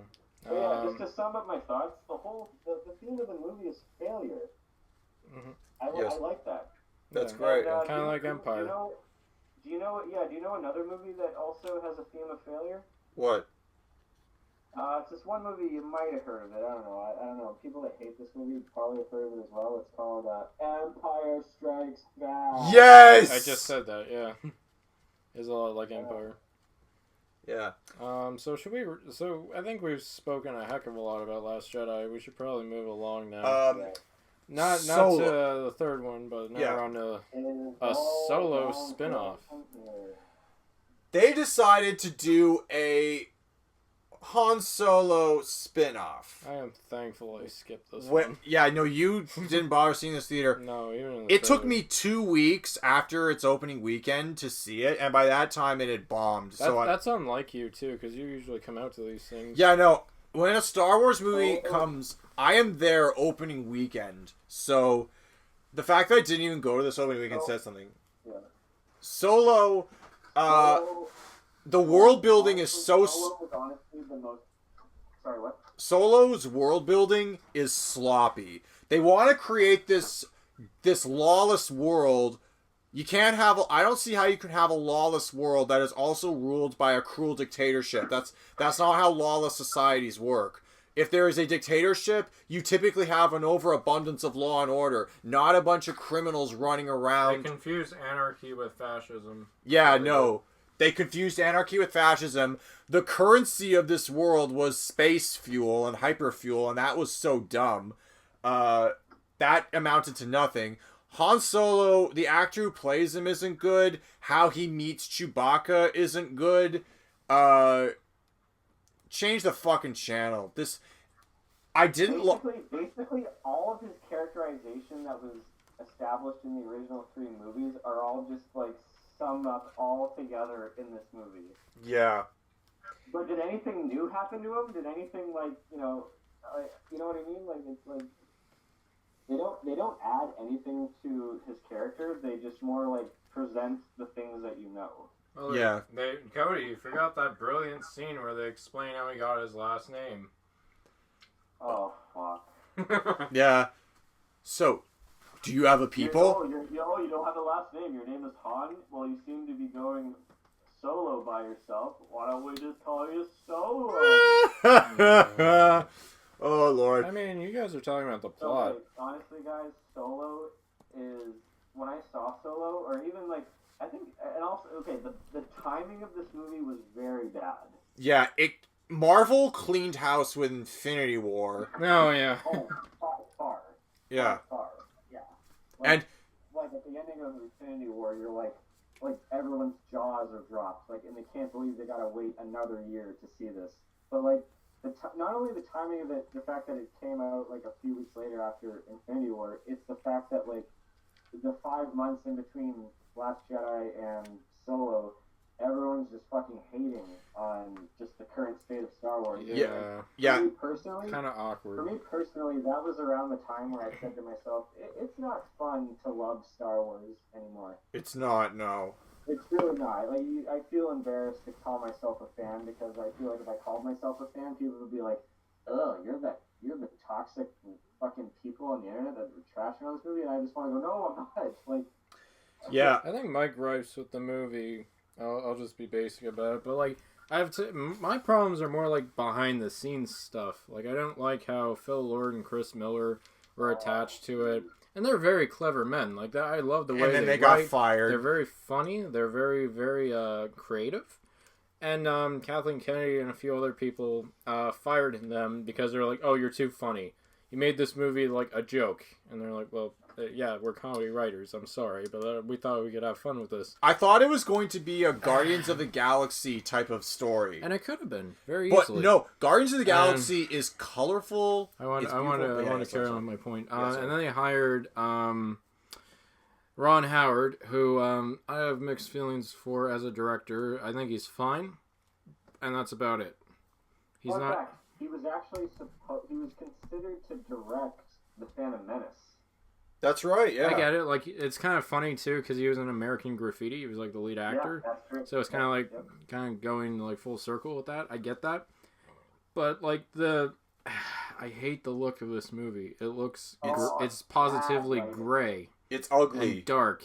Like, that scene, that poker scene, like, when they're playing that stupid game that I didn't understand. It's puke yellow. It's an ugly color palette, and if it was a little bit more colorful and less saturated... The reason why the movie looks like this way? I think Possibly. it was. I don't know, but like that's the problem I have with it. It looks ugly. It doesn't grab my eye. Everything looks flat, and like all the scenes that are trying to be kind of cute are totally taken out by like the overall color palette of the film, and I dislike looking at it, and yeah, that's the thing. a lot of the behind the scenes stuff, and I'm glad that Lord and Miller went on to do Spider-Man into the Spider-Verse after that. Like, they wrote that, and it cemented that, yes, these people are not untalented, and it's a shame. It's kind of like the Edgar Wright situation with Ant-Man. Like, it's like you got this talented person at odds with the other creative faculties of this project. And unfortunately, it's kind of like they're missing out because these guys are really good. And now you have a product that's like not as not what it could have been. Solo is also a depressing movie all throughout. It's not fun. Some people have described it as a lot of fun, and I never see that. Rogue One, what I said about how I appreciate it for being a war film, I appreciate Solo's attempt to be a Western, but it's just so uneventful. Yeah, it kind of is, yeah. And by the way, Darth Maul makes a cameo that you're not going to understand unless you've seen Clone Wars. Yeah. I like how he took his lightsaber. I was like, or else. I think... What are you going to do? You're a hologram to me. I fucking believe... That's so I silly. truly believe that every Star Wars spin-off is contractually obligated to have a lightsaber in it at least once. Yes. Yeah. Can we move on? To give the movie some credit, I find Alden Ehrenreich is good in the role. Like, he captures the spirit of Han Solo. He's not making a Harrison Ford impression. I found him charming, like, and fine. Same with Donald Glover, who plays Lando. He was pretty fine. Donald Glover as Lando stole the show. He was great. I agree. Yeah. Yeah. And the guy that got to play Chewie was good too. Like the replacement for Peter Mayhew. The movie did sort of perk my interest in something that I guess I would later on get a little bit more into with Star Wars, and again, a certain show that we'll talk about later on. But the kind of underworld and clans I find kind of fascinating, because there's like a moment briefly in The Force Awakens where there's two clans that confront Han Solo when he's smuggling the Raptors. Like, I now find that kind of interesting of Star Wars, is just seeing like the underworld, how many groups of people that there are, and like, yeah. And there's always work. I find that kind of fascinating. Yeah. If you're crafty and you got a ship, take it off. My favorite part from this movie. Oh yeah. I don't have a favorite part, but I have a part in this movie that always stands out where I feel like it's very quintessential Han Solo. It was during the part where they were trying to figure out the plan on going to Kessel to do like their mission and all that, and they're saying we just need to find a ship and a pilot to do so, and then Han says, "Well, we just need to find the ship. You already got the pilot." You're right. And he just points at himself, and he does like this kind of smirk, and everyone kind of laughs at it. I'm like, I can tell Lawrence Kasdan wrote that line, or I don't know, like it felt very Han Solo. The thing that doesn't match up is Lando hates Han by the end of this movie because Han destroys his ship. It's like, Lando literally says, "I hate you." So it does not match up with Empire at all when, you know, they hug each other and it's like they're friends that haven't seen each other in a couple decades. Yeah, and Lando's really he really regrets the fact they had to like backstab Han, but he had no choice because he had to defend. And they do so many lazy references, like what you just said, Evan. He says, "I hate you," and Han says, "I know." Like, I get it. Is that what that went?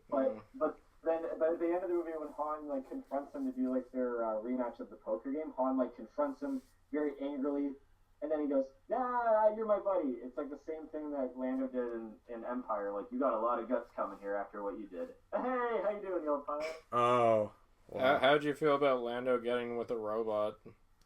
That I don't care about that. No, I get why they did it, but I'm not angry about it. Like, I'm not gonna be some xenophobic piece of anti-SJW garbage saying this is bad because they tried to explore other people's sexuality. What's so xenophobic about it? Because, well, no, the movie itself isn't being xenophobic. The movie itself tried to be progressive. It goes back to Cody's point. The toxic fans ruined that element of Star Wars. Star Wars cannot be progressive at all, even a little bit, without some xenophobic fuckhead on the internet getting all up in arms about it. It's so fucking annoying. Every time I see Rey in a movie, every time I rewatch Rey, I'm actually kind of worried that someone somewhere on the internet is thinking of shit to say about her negatively. It's so sad. But yeah, no, Han getting with a robot, I don't care about it. I just didn't like the robot, that's all. The robot wasn't a good character. I just pass on it, that's all. Yeah. Yeah, I didn't really care about her either, but I didn't like hate her or anything like that. Yeah, like I'm not gonna go on a xenophobic tirade over it. Is it really xenophobia, or is it just like fan bashing?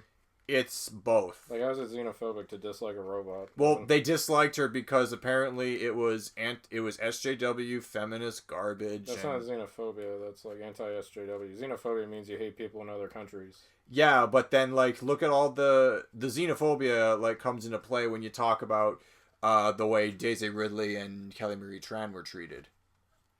Because I thought that was sexism. Sexism is a product of xenophobia. Xenophobia is kind of like an umbrella term. It's an umbrella spectrum. But moving on.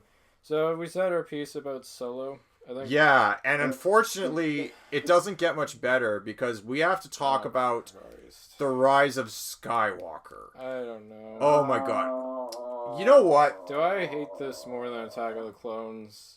I gotta tell you, when I saw the trailer and all the hype around this movie, I got a little optimistic. And Oscar Isaac said, "This is going to be the return of the King of Star Wars." And I thought, okay, I hope it is. I really hope it is. I don't want to go into this prepared to hate it. I want to like this movie. I kind of had fun with it the first time I saw it. Yeah. And then repeat viewings is what ruined this movie for me. Watching it, that's not a good thing. Because Star Wars is supposed to get better on repeat viewings. It's not supposed to get worse. Well, I felt awkward, Evan, because the first time I watched it, I was positively exhausted.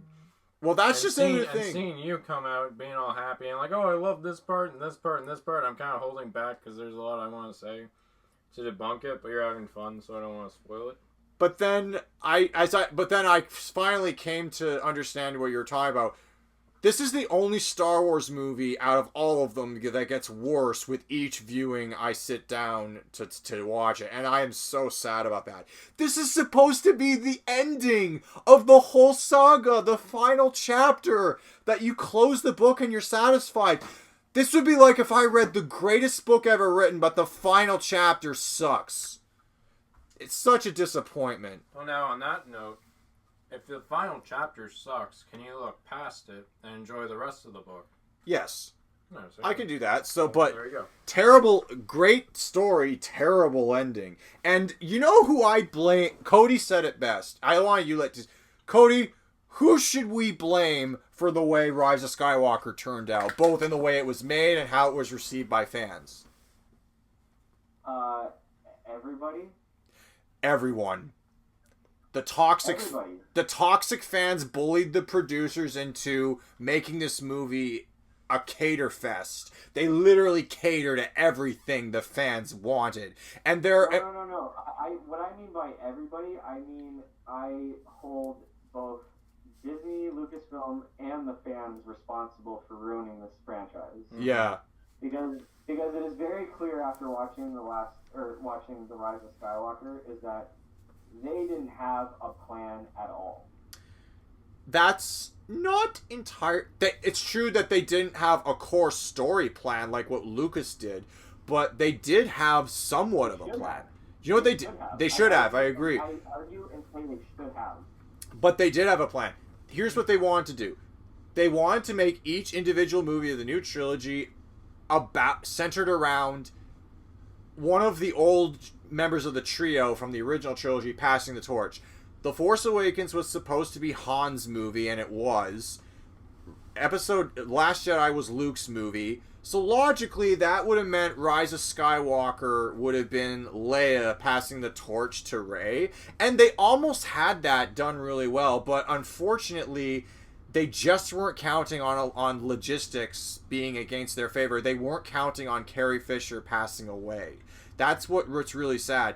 I feel like if Carrie Fisher did live a little while longer and didn't pass away, they could have made something very special with Leia being the center mentor in Rise of Skywalker. Maybe that's just me being overly optimistic in hindsight, but ultimately they wanted to center each installment of the new trilogy around the old character being the mentor to the new characters. You have an interesting point about that, definitely. And it's very sad that we lost Carrie. And it's not a really easy way to go around that. If did send, complications on how the last movie should be executed, then I will definitely forgive them for that. But even with that said, I actually found the way they handled Leia in the movie was well done. Do you know she's got the same color pattern in her wardrobe as Anakin did in Revenge of the Sith? Crimson, red, and black.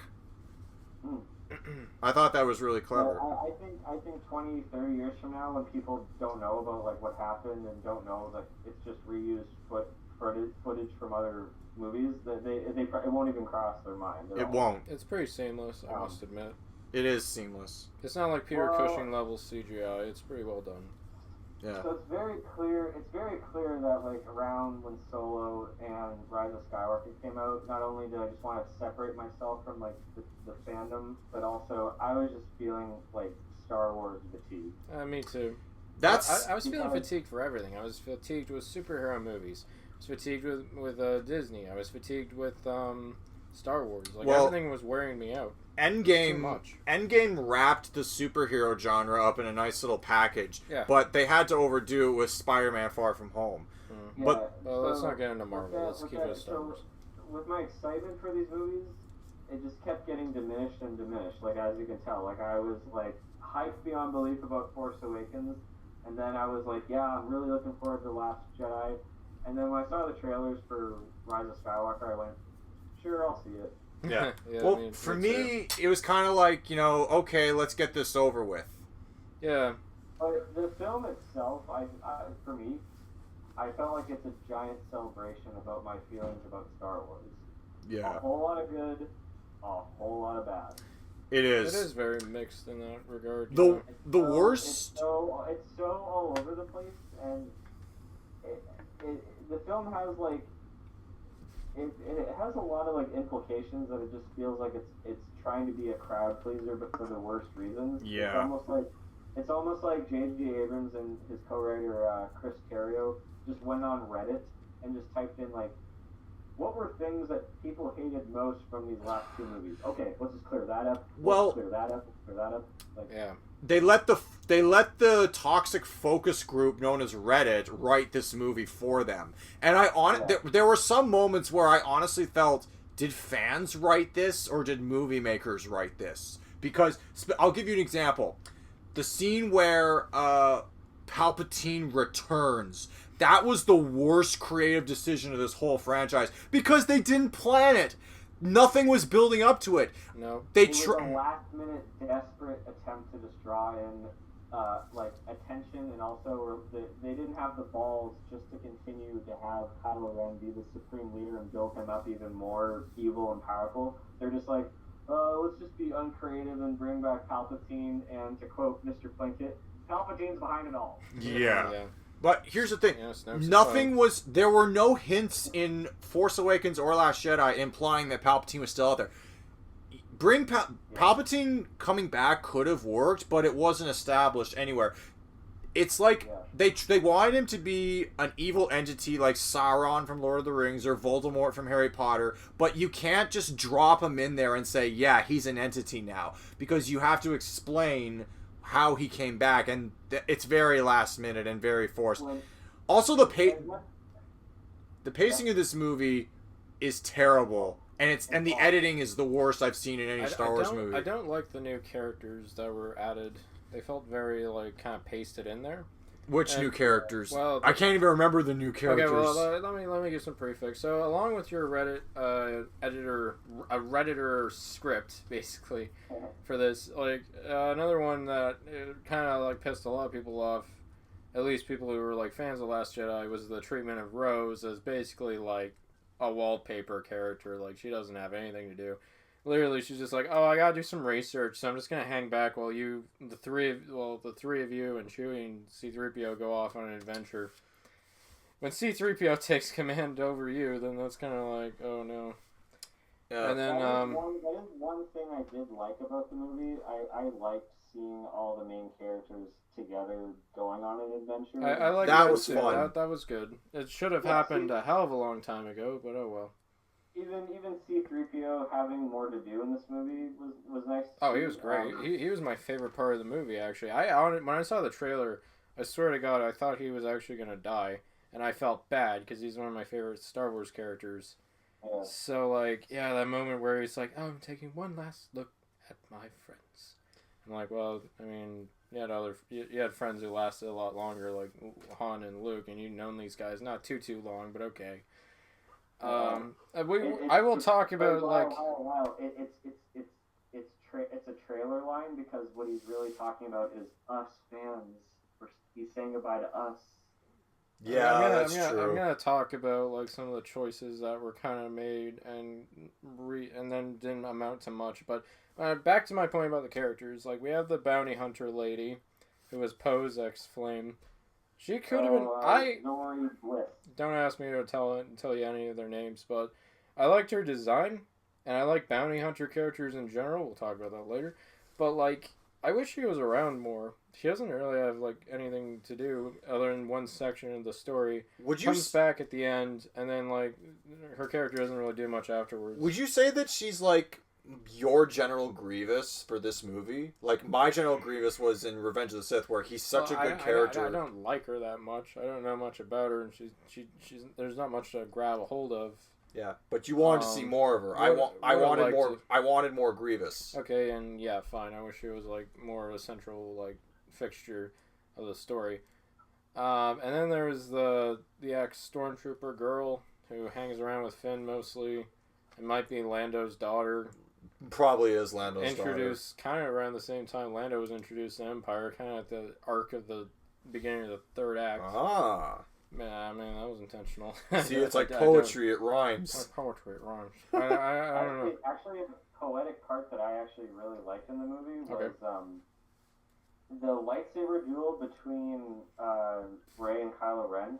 Not only is it like the first lightsaber fight that happens at the midway point instead of the ending ever since the very first Star Wars movie, but I found the setting of it to be kind of interesting, where it takes place on the wreckage of the second Death Star, which was the finale of the original trilogy. Yeah. But it also contrasts the ending of the prequel trilogy. Instead of it being ash and lava around them, it's instead waves and mist surrounding them. Yeah, that was cool. Yeah, I thought of that too, actually. That's a very creative choice, and I feel like that was like definitely inspired, and it didn't feel just like uninspired, which is the majority of this movie. Yeah, no. One thing I want to point out, I don't like how, let's say a character we think dies. Like, let's say we think, oh no, C-3PO lost his memory. Oh no, Chewie got blown up in a transport shuttle. Oh no, Kylo Ren just got stabbed by Rey. He's gonna die.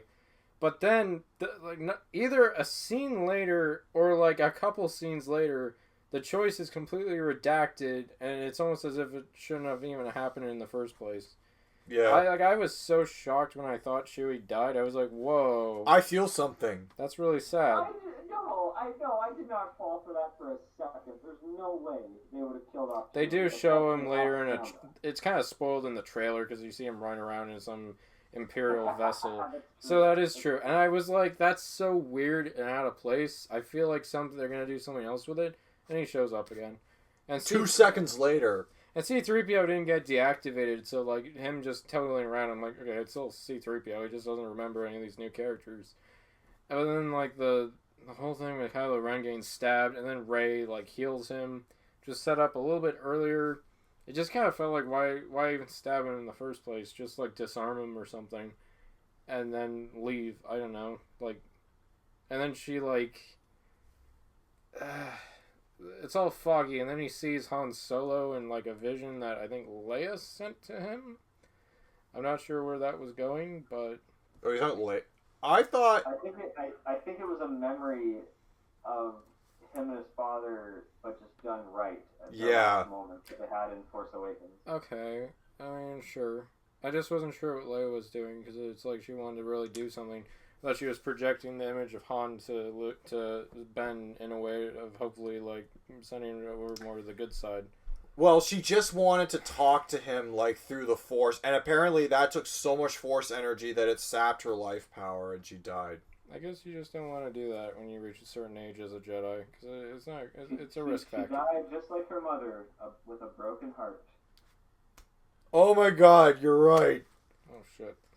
Jeez. Did you feel like Ben Solo's redemption arc was earned? Somewhat, yes. That's what I mean. That's the whole movie. It's just like, I feel weird about it. There's so many things about this movie I just feel kind of weird about because like first movie he's like abominable. He kills Han Solo. He allows like entire planets to get destroyed. And like in the second movie you kind of feel like okay maybe he's gonna do something different, but then he just turns even more evil, and then he's like pretty cruel throughout most of this movie, and then he just kind of decides to be on the light side in the last at the 11th hour. The only redeeming factor of the sequel trilogy is I felt like the dynamic between Rey and Kylo Ren gets carried out with each film very I love Adam Driver in the movies. Yeah. For sure. He's my favorite actor in the trilogy. Yeah, great. And I want to see more of him. But I love how he fights the Knights of Ren, which have been built up since The Force Awakens, and they're not even that special. They don't have lightsabers or blasters. What a waste. And he just like easily kills them all. Yeah. You want to know who else is a waste that we missed? Captain Phasma. She was when The Force Awakens was coming we didn't out. even mention her. Captain Phasma was all over the posters, the toys. We thought she was going to be a big character. She's the Boba Fett of The Force Awakens, and she dies and she goes out kind of strong. But I felt like nothing was accomplished with her. I thought she was going to come back in the third one because I thought she died in the first one, but then she's back in the second one. Well, Cody, have you seen... Cody or Lyle, have either of you seen the artwork for what could have been Colin Trevorrow's Episode 9? No. Yes. Okay. You talked to me about it. Basically... All I want to say is I approve on Duel of Fates wholeheartedly. Yeah. Duel of Fates? Is that what it was going to be called? Duel of Fates? Yeah. Duel of Fates. Yeah. A movie named after a song. I don't know how to feel about that. Well, it's not Duel of the Fates, Duel of Fates. It's been like a working title, but I approve on Colin Trevorrow's script way more than what was executed. It's too bad he made the Book of Henry, I guess. What's really sad is the concept art for his Episode 9 looks way more thought-provoking and way more intriguing than what we got with Episode 9. Like, absolutely. Do you know what? There is a concept art that I cried when I didn't cry, but I wanted to cry when I realized that I'm never going to see this on the big screen. There is a concept art where Kylo Ren has to have a lightsaber fight with an apparition of Darth Vader, his grandfather. That would have been amazing. And if you brought back James Earl Jones, like you did with Rogue One, that could have been, like, incredible. And that would have made the movie a 10 out of 10 for me if they did that. The absence of Darth Vader is interesting, despite everyone else's inclusion. Well, they brought in James Earl Jones to record one line for Vader. Like, remember when Palpatine is playing mind games with Kylo Ren at the beginning? It's like, I have been every voice you have ever heard inside your head. I'm like, oh, that's cool. I thought that was cool how it went from Palpatine to Snoke to Vader. Yeah. That was cool. Yeah. One thing I really didn't like was the kiss that Rey and Kylo share at the end. Oh yeah, I mean, you know how everyone, you guys have been trying to please like the Reylo fans. You guys have been shouting like all these moments in your theaters where you're like, oh, everyone was so quiet, everyone's so excited, everyone laughed, and I'm like, everyone cringed, including myself when I saw them kiss. Yeah. Because I never bought them as a couple. The first time I saw that in theaters, when like they kissed, a few people were going like, ooh, and one guy just literally yelled out, shut up. Well, even I shouted. I was like, oh, no. And my girlfriend girlfriend was next to me, and she's honestly, I was like, let's just get this over with, please. Like, so then, Rey Skywalker, how do you feel about that? I didn't feel a goddamn thing. No, it didn't. you can't get any more safe or bland with that. Yeah. The end. It's just like, okay, that's it. It's over. Like, it doesn't end off. I think you mentioned it when you were talking about the Pirates franchise, the way you felt about at World's End, how it's like it concluded, but it just feels sort of anticlimactic. Yeah. Like, I will say my favorite scene from this movie, if I had to choose one, when Rey is hearing all the Jedi talk to her at the end. I like that a lot. I thought that was kind of cool.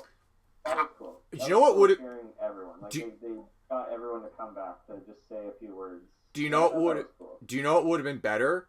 Have them all appear as Force ghosts in the room with her. That would have been even better, but I'm sure that would have caused a lot of I don't know why they wouldn't go with that, but yeah. I don't know if I have a favorite scene in this movie.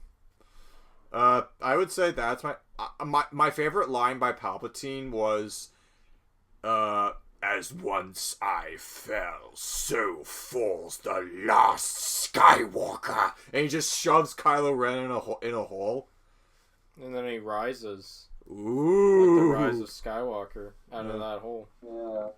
Ding. Yeah. I honestly. I've actually, this is the first time I'm ever going to admit this. The Rise of Skywalker might be the most disappointing movie I've seen in recent years. Yeah. I don't even know that because I wasn't all that hyped to begin with. I mean, I wanted to remain just like how you were, Evan. Like, I had optimism. I literally just, I was like against all odds. Like, just this might pull it off really nicely and be a great conclusion to all these, and make me look back on all 9 episodes. Like, yeah, this is a nice, cohesive, saga. But in the end, I don't care that I was somewhat satisfied, because at the same time, I really wasn't in a lot of areas, and I just hated the fact that, like, looking back, the sequel trilogy, it ended up just being a typical trilogy, where the first movie has my interest, this is a lot of fun, second movie is even better, and then the third movie is a dud. Yeah. That happens a lot with trilogies, and I can't believe that it fell into the trap of that with this movie. Yeah, isn't that what happened with the Jurassic Park franchise? Because Jurassic Park, good movie. Sequel, okay, cool. Third movie, nosedived into, like, everything wrong with it. It happened with the X-Men trilogy. It happened with the Spider-Man trilogy. It happened with... Terminator. Oh, yeah. Terminator had that problem. Terminator, yeah. Not so much with something like Indiana Jones. I actually really like the third one. Yeah, that one was that's an exception. Well, you have to. Lord of the Rings is a total exception because all 3 of them are super solid. Yeah. So, Godfather had that problem. I'm not completely done and sick of with Star Wars, but I am so done with the Skywalker saga. I think everyone is. But I'm so fucking done with it. I don't care anymore. They tried. I get why they made an episode 7, 8, and 9, just because, some people were disappointed. Just to try to bring some balance to the saga, like, because people were disappointed with the prequels and people wanted to get that old-fashioned Star Wars feel, which the new movies do, but it's kind of a mess looking back on them. Yeah. I think what? If we're on the end here, should we end on a high note?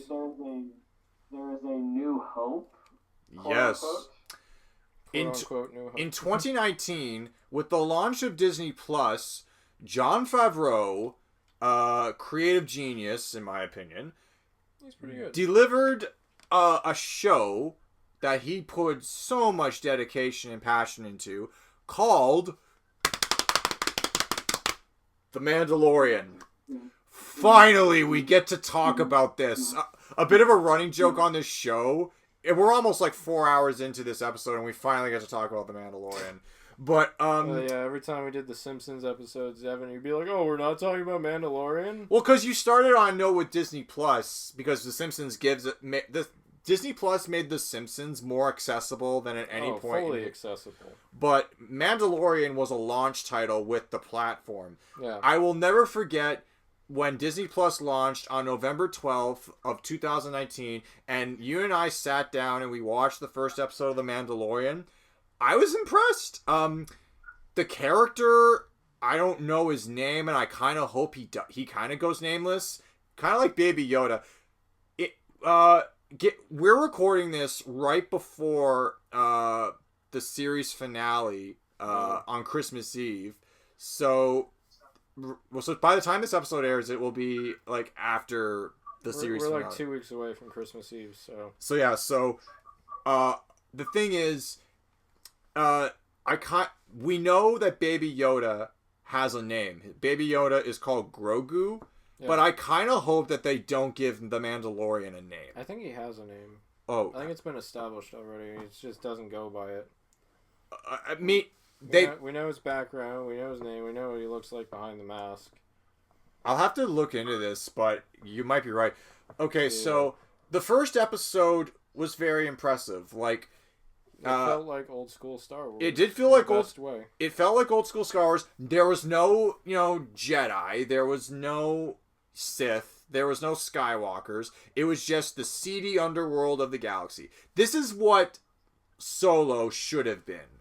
Yes. Absolutely. The Mandalorian is what Solo should have been. Yeah, exactly. Yeah. And the IG-88 droid, fucking up a bunch of stormtroopers and thugs. Good stuff. Pretty cool. And then one of the things I found so impressive was they actually made 2 references to the Star Wars Holiday Special, but it doesn't compromise the tone of the series.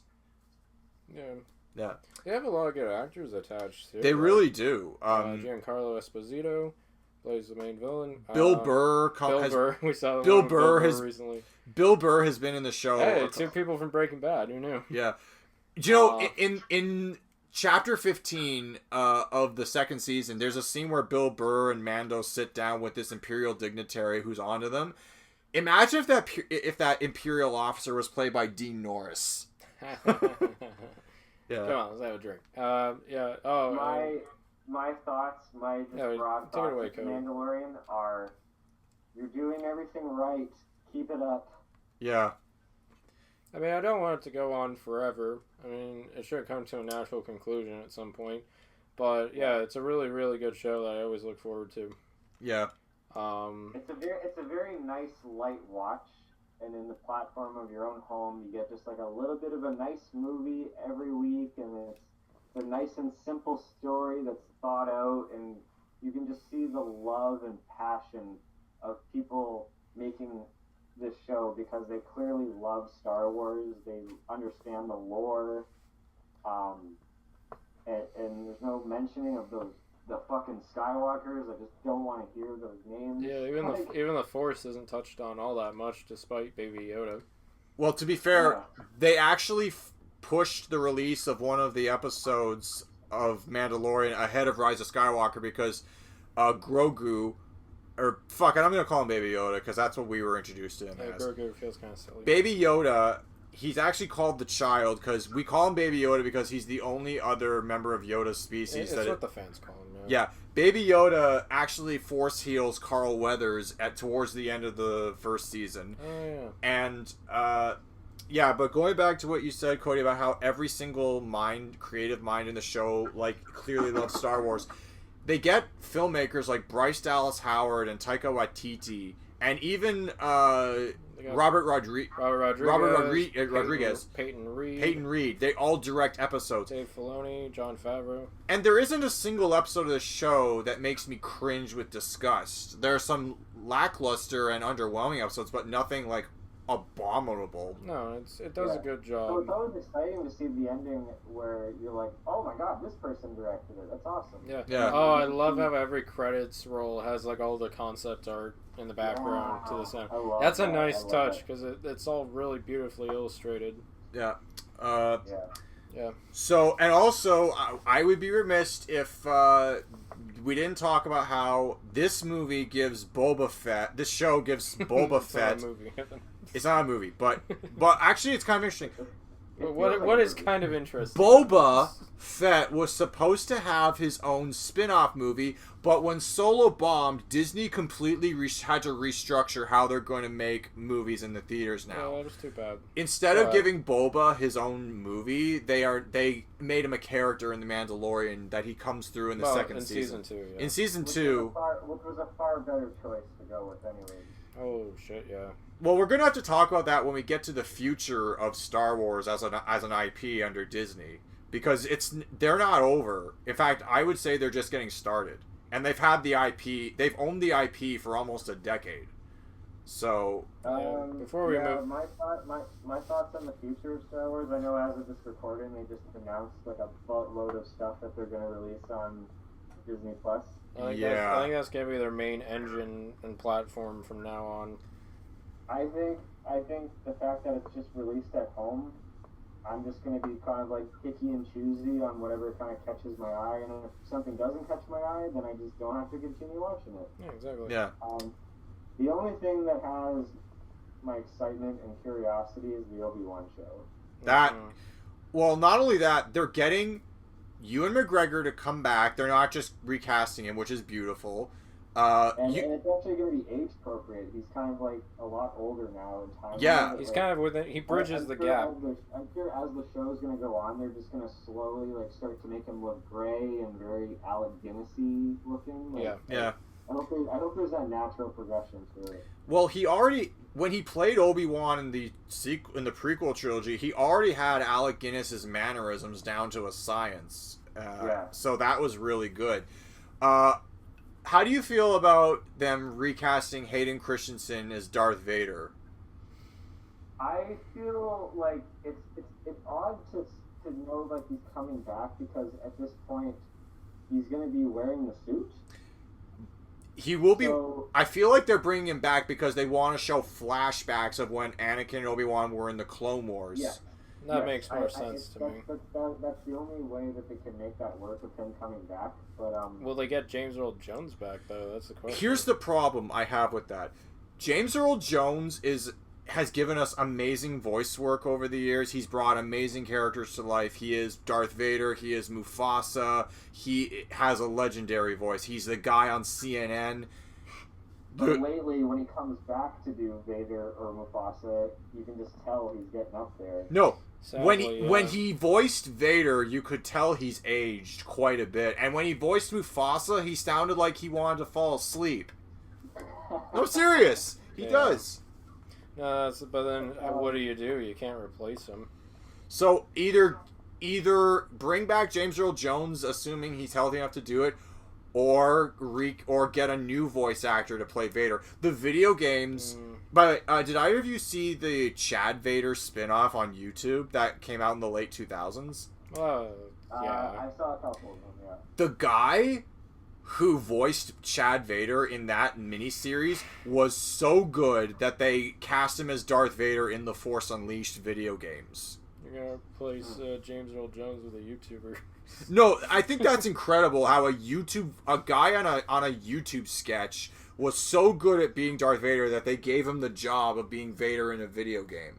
Yeah, one of the best video games to come out of Star Wars, mind you. So, for the series as a whole, they've got a lot of series ideas, but where's the fucking Jar Jar series? I want my Jar Jar series, goddammit! Well, Evan, you can always use your blessed imagination. Misa back! What if they do like a series of like Star Wars What If, and they actually dive into the whole Jar Jar being a Sith Lord theory? That would be pretty funny. Well, they're making that Ahsoka show. Yeah. I bet they're gonna get Rosario Dawson back because she was wonderful in the Mandalorian. I really, really like that episode. The Jedi episode. And not only that, it's followed the episode that reintroduces Ahsoka as a character in this story is followed up directly by the long-awaited return of Boba Fett. Yeah. And Boba Fett actually kicks major ass. Those are two really good back-to-back episodes. Finally, he kicks ass. Finally. And everyone's always saying he's such a badass character, but I'm like, he didn't do anything. When he used his jetpack once in Return of the Jedi. Yeah. And then Luke took out his gun, and then he, wrapped Luke with his arresting wire, and then Han Solo took him out by accident, and then he fell into the pit and supposedly died. Yeah. Yeah, no, it was awesome to see him again. Yeah. And also one thing I just love about the show is that it's just so technically well made.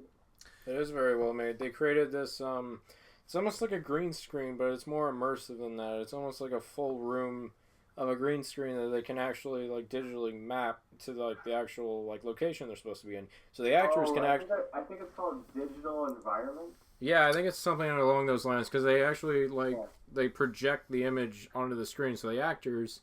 Like, a few of the higher-ups who have actually been acting for years are like, oh, wow, finally, we're not in some green room anymore. This actually feels like a real location. That's fascinating. It's finding that right balance of, like, trying to have, like, something that actors can actually work with and see, but trying to remain a little bit more progressive in the technical aspect. Yeah, and I wanted to say that when we were talking about the prequels, but I didn't have the chance. For their time... It's pretty mind-boggling how they managed. It was the first time they actually set up, like, dots on your face to, like, create, like, masking. They created, like, ways of, like, putting markers everywhere so that the actors can see, like, the eye lines. It was, like, the first movie to really use CGI environments like that in such a scale. And that would lead into bigger movies like Avatar becoming, like down the road with, like... Or Lord of the Rings. Lord of the Rings, too, yeah. Well, actually, Lord of the Rings, that kind of came out within the series. It did. Funny enough, the Two Towers came out the same year Attack of the Clones did. Okay. And then that had Gollum in it. Yeah, that was a good special effect for sure. Yeah. But yeah, that's what I'm saying. So they kind of set the groundwork for like a lot of like the technology we see today. And thankfully, it's improved over time. But and one of the things it had to start somewhere. It I did. suppose. And when you talk, you know how a lot of the things the Star Wars fans complain about is too much fan service. The good thing about The Mandalorian is it knows exactly when and how to pay homage to something that happened in the original trilogy or a location. There is an episode that takes place entirely on Tatooine in the first and second seasons. They go to the cantina from A New Hope, and they replicate shots from A New Hope almost identically, but they're not doing it just to be nostalgic. They're doing it to show, okay, same place, completely new events. And they do it the way Breaking Bad, mirrors its cinematography from previous locations from previous seasons. So that's clever. They don't have locations and things there just for the sake of them being there. They actually complement what's going on.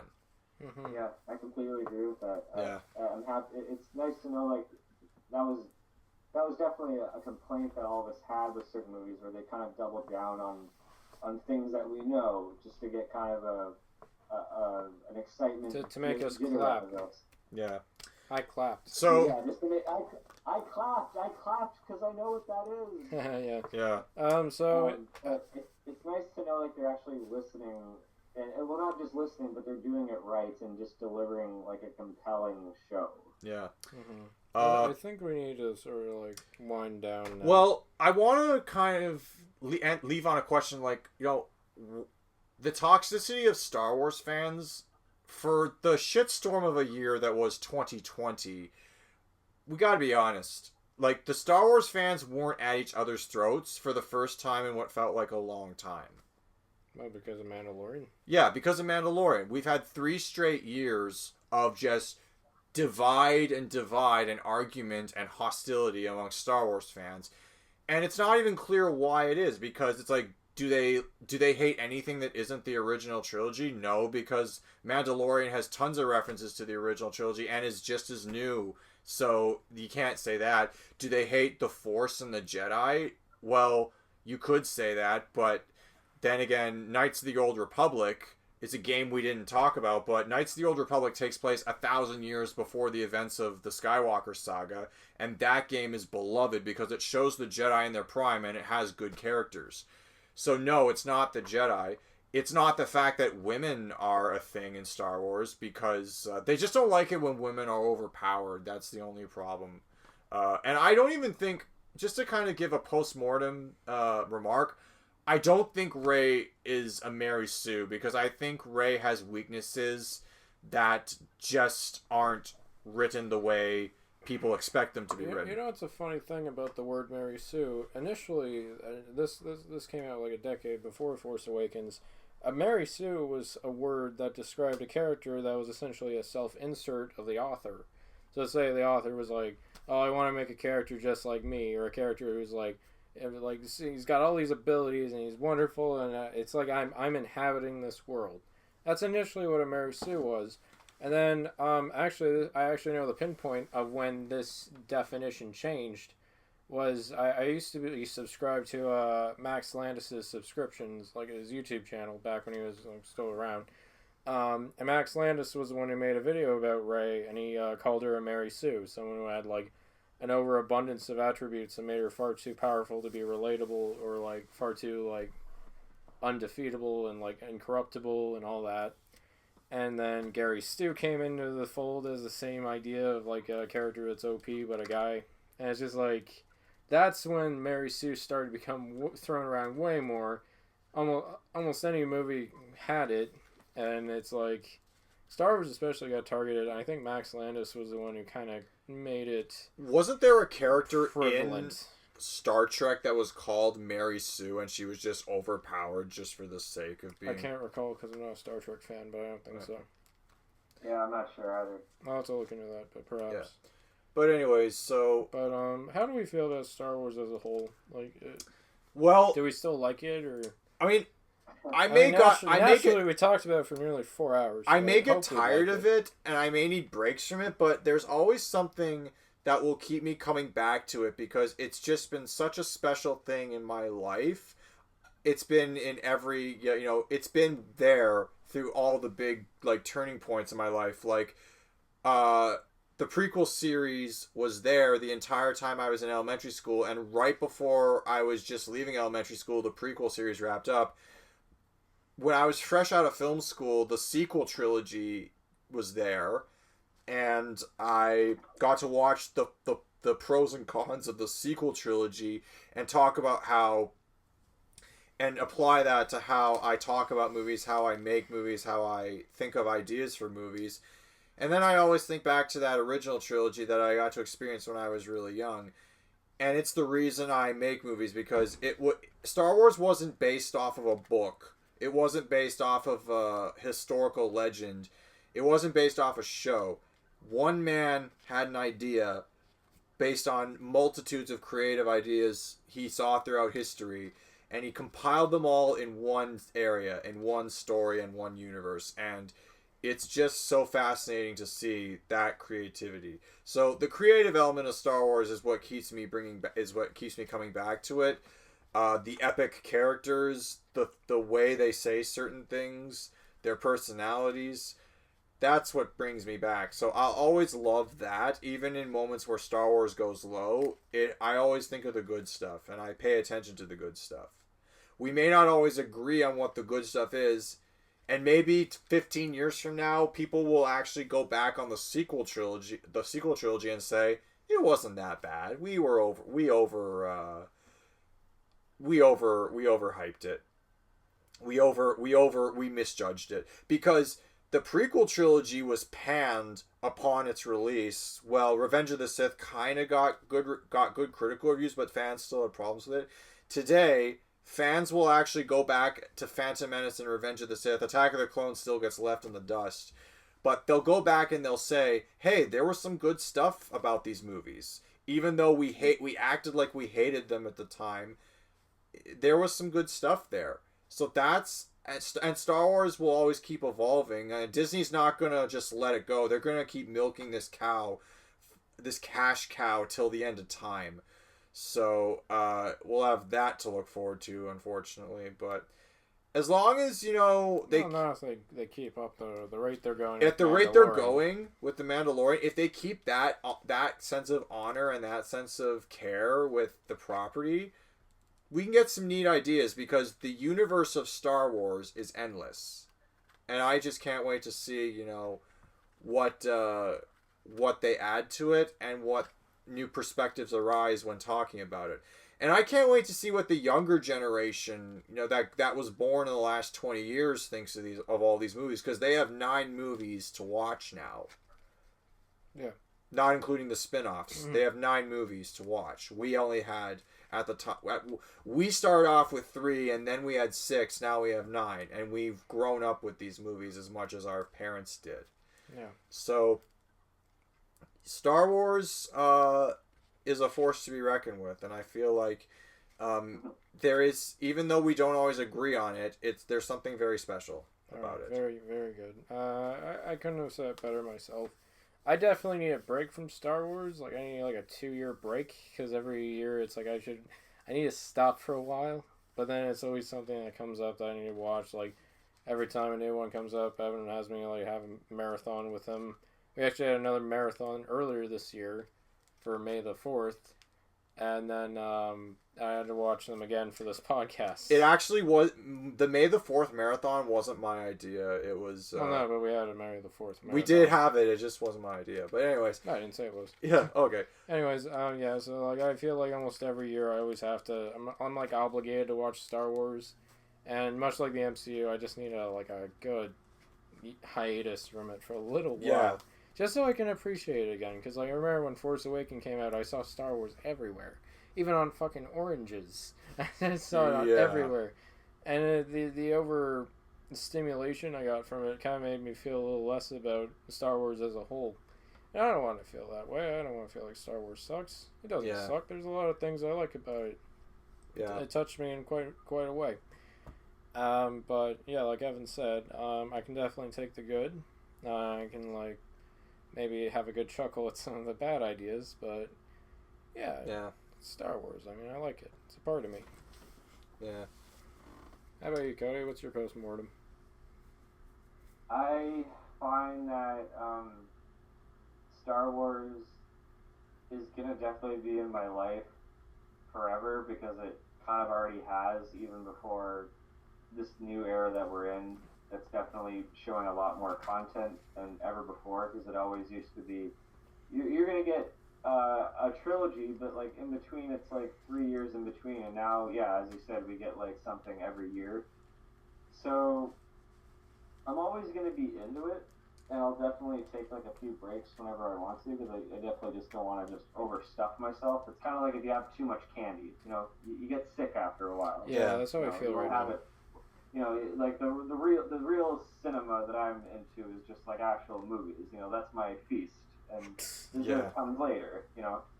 But I find that what the kind of Star Wars that I hope that ends up happening is that they just dive into not only interesting ideas, newer ideas, but I kind of want to see some reinforcement with the older movies. Okay. For instance, the Obi-Wan show. I hope I can now look back on the prequels with a little bit more understanding of what it was, because they're probably going to add more depth to both Obi-Wan and Anakin in this new show, or maybe even Mandalorian, as great as it is so far, maybe it's going to tie some things from the sequel trilogy that will make me go, okay, now, plot holes and all that fixed, kind of thing.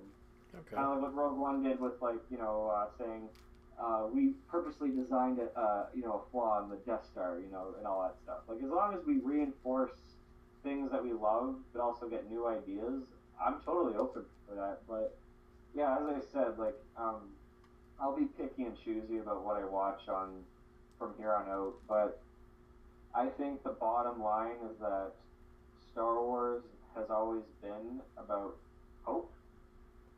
That's been the main theme of this whole franchise, and in it of itself, the franchise, as kind of messy it can be sometimes, there's always hope for it.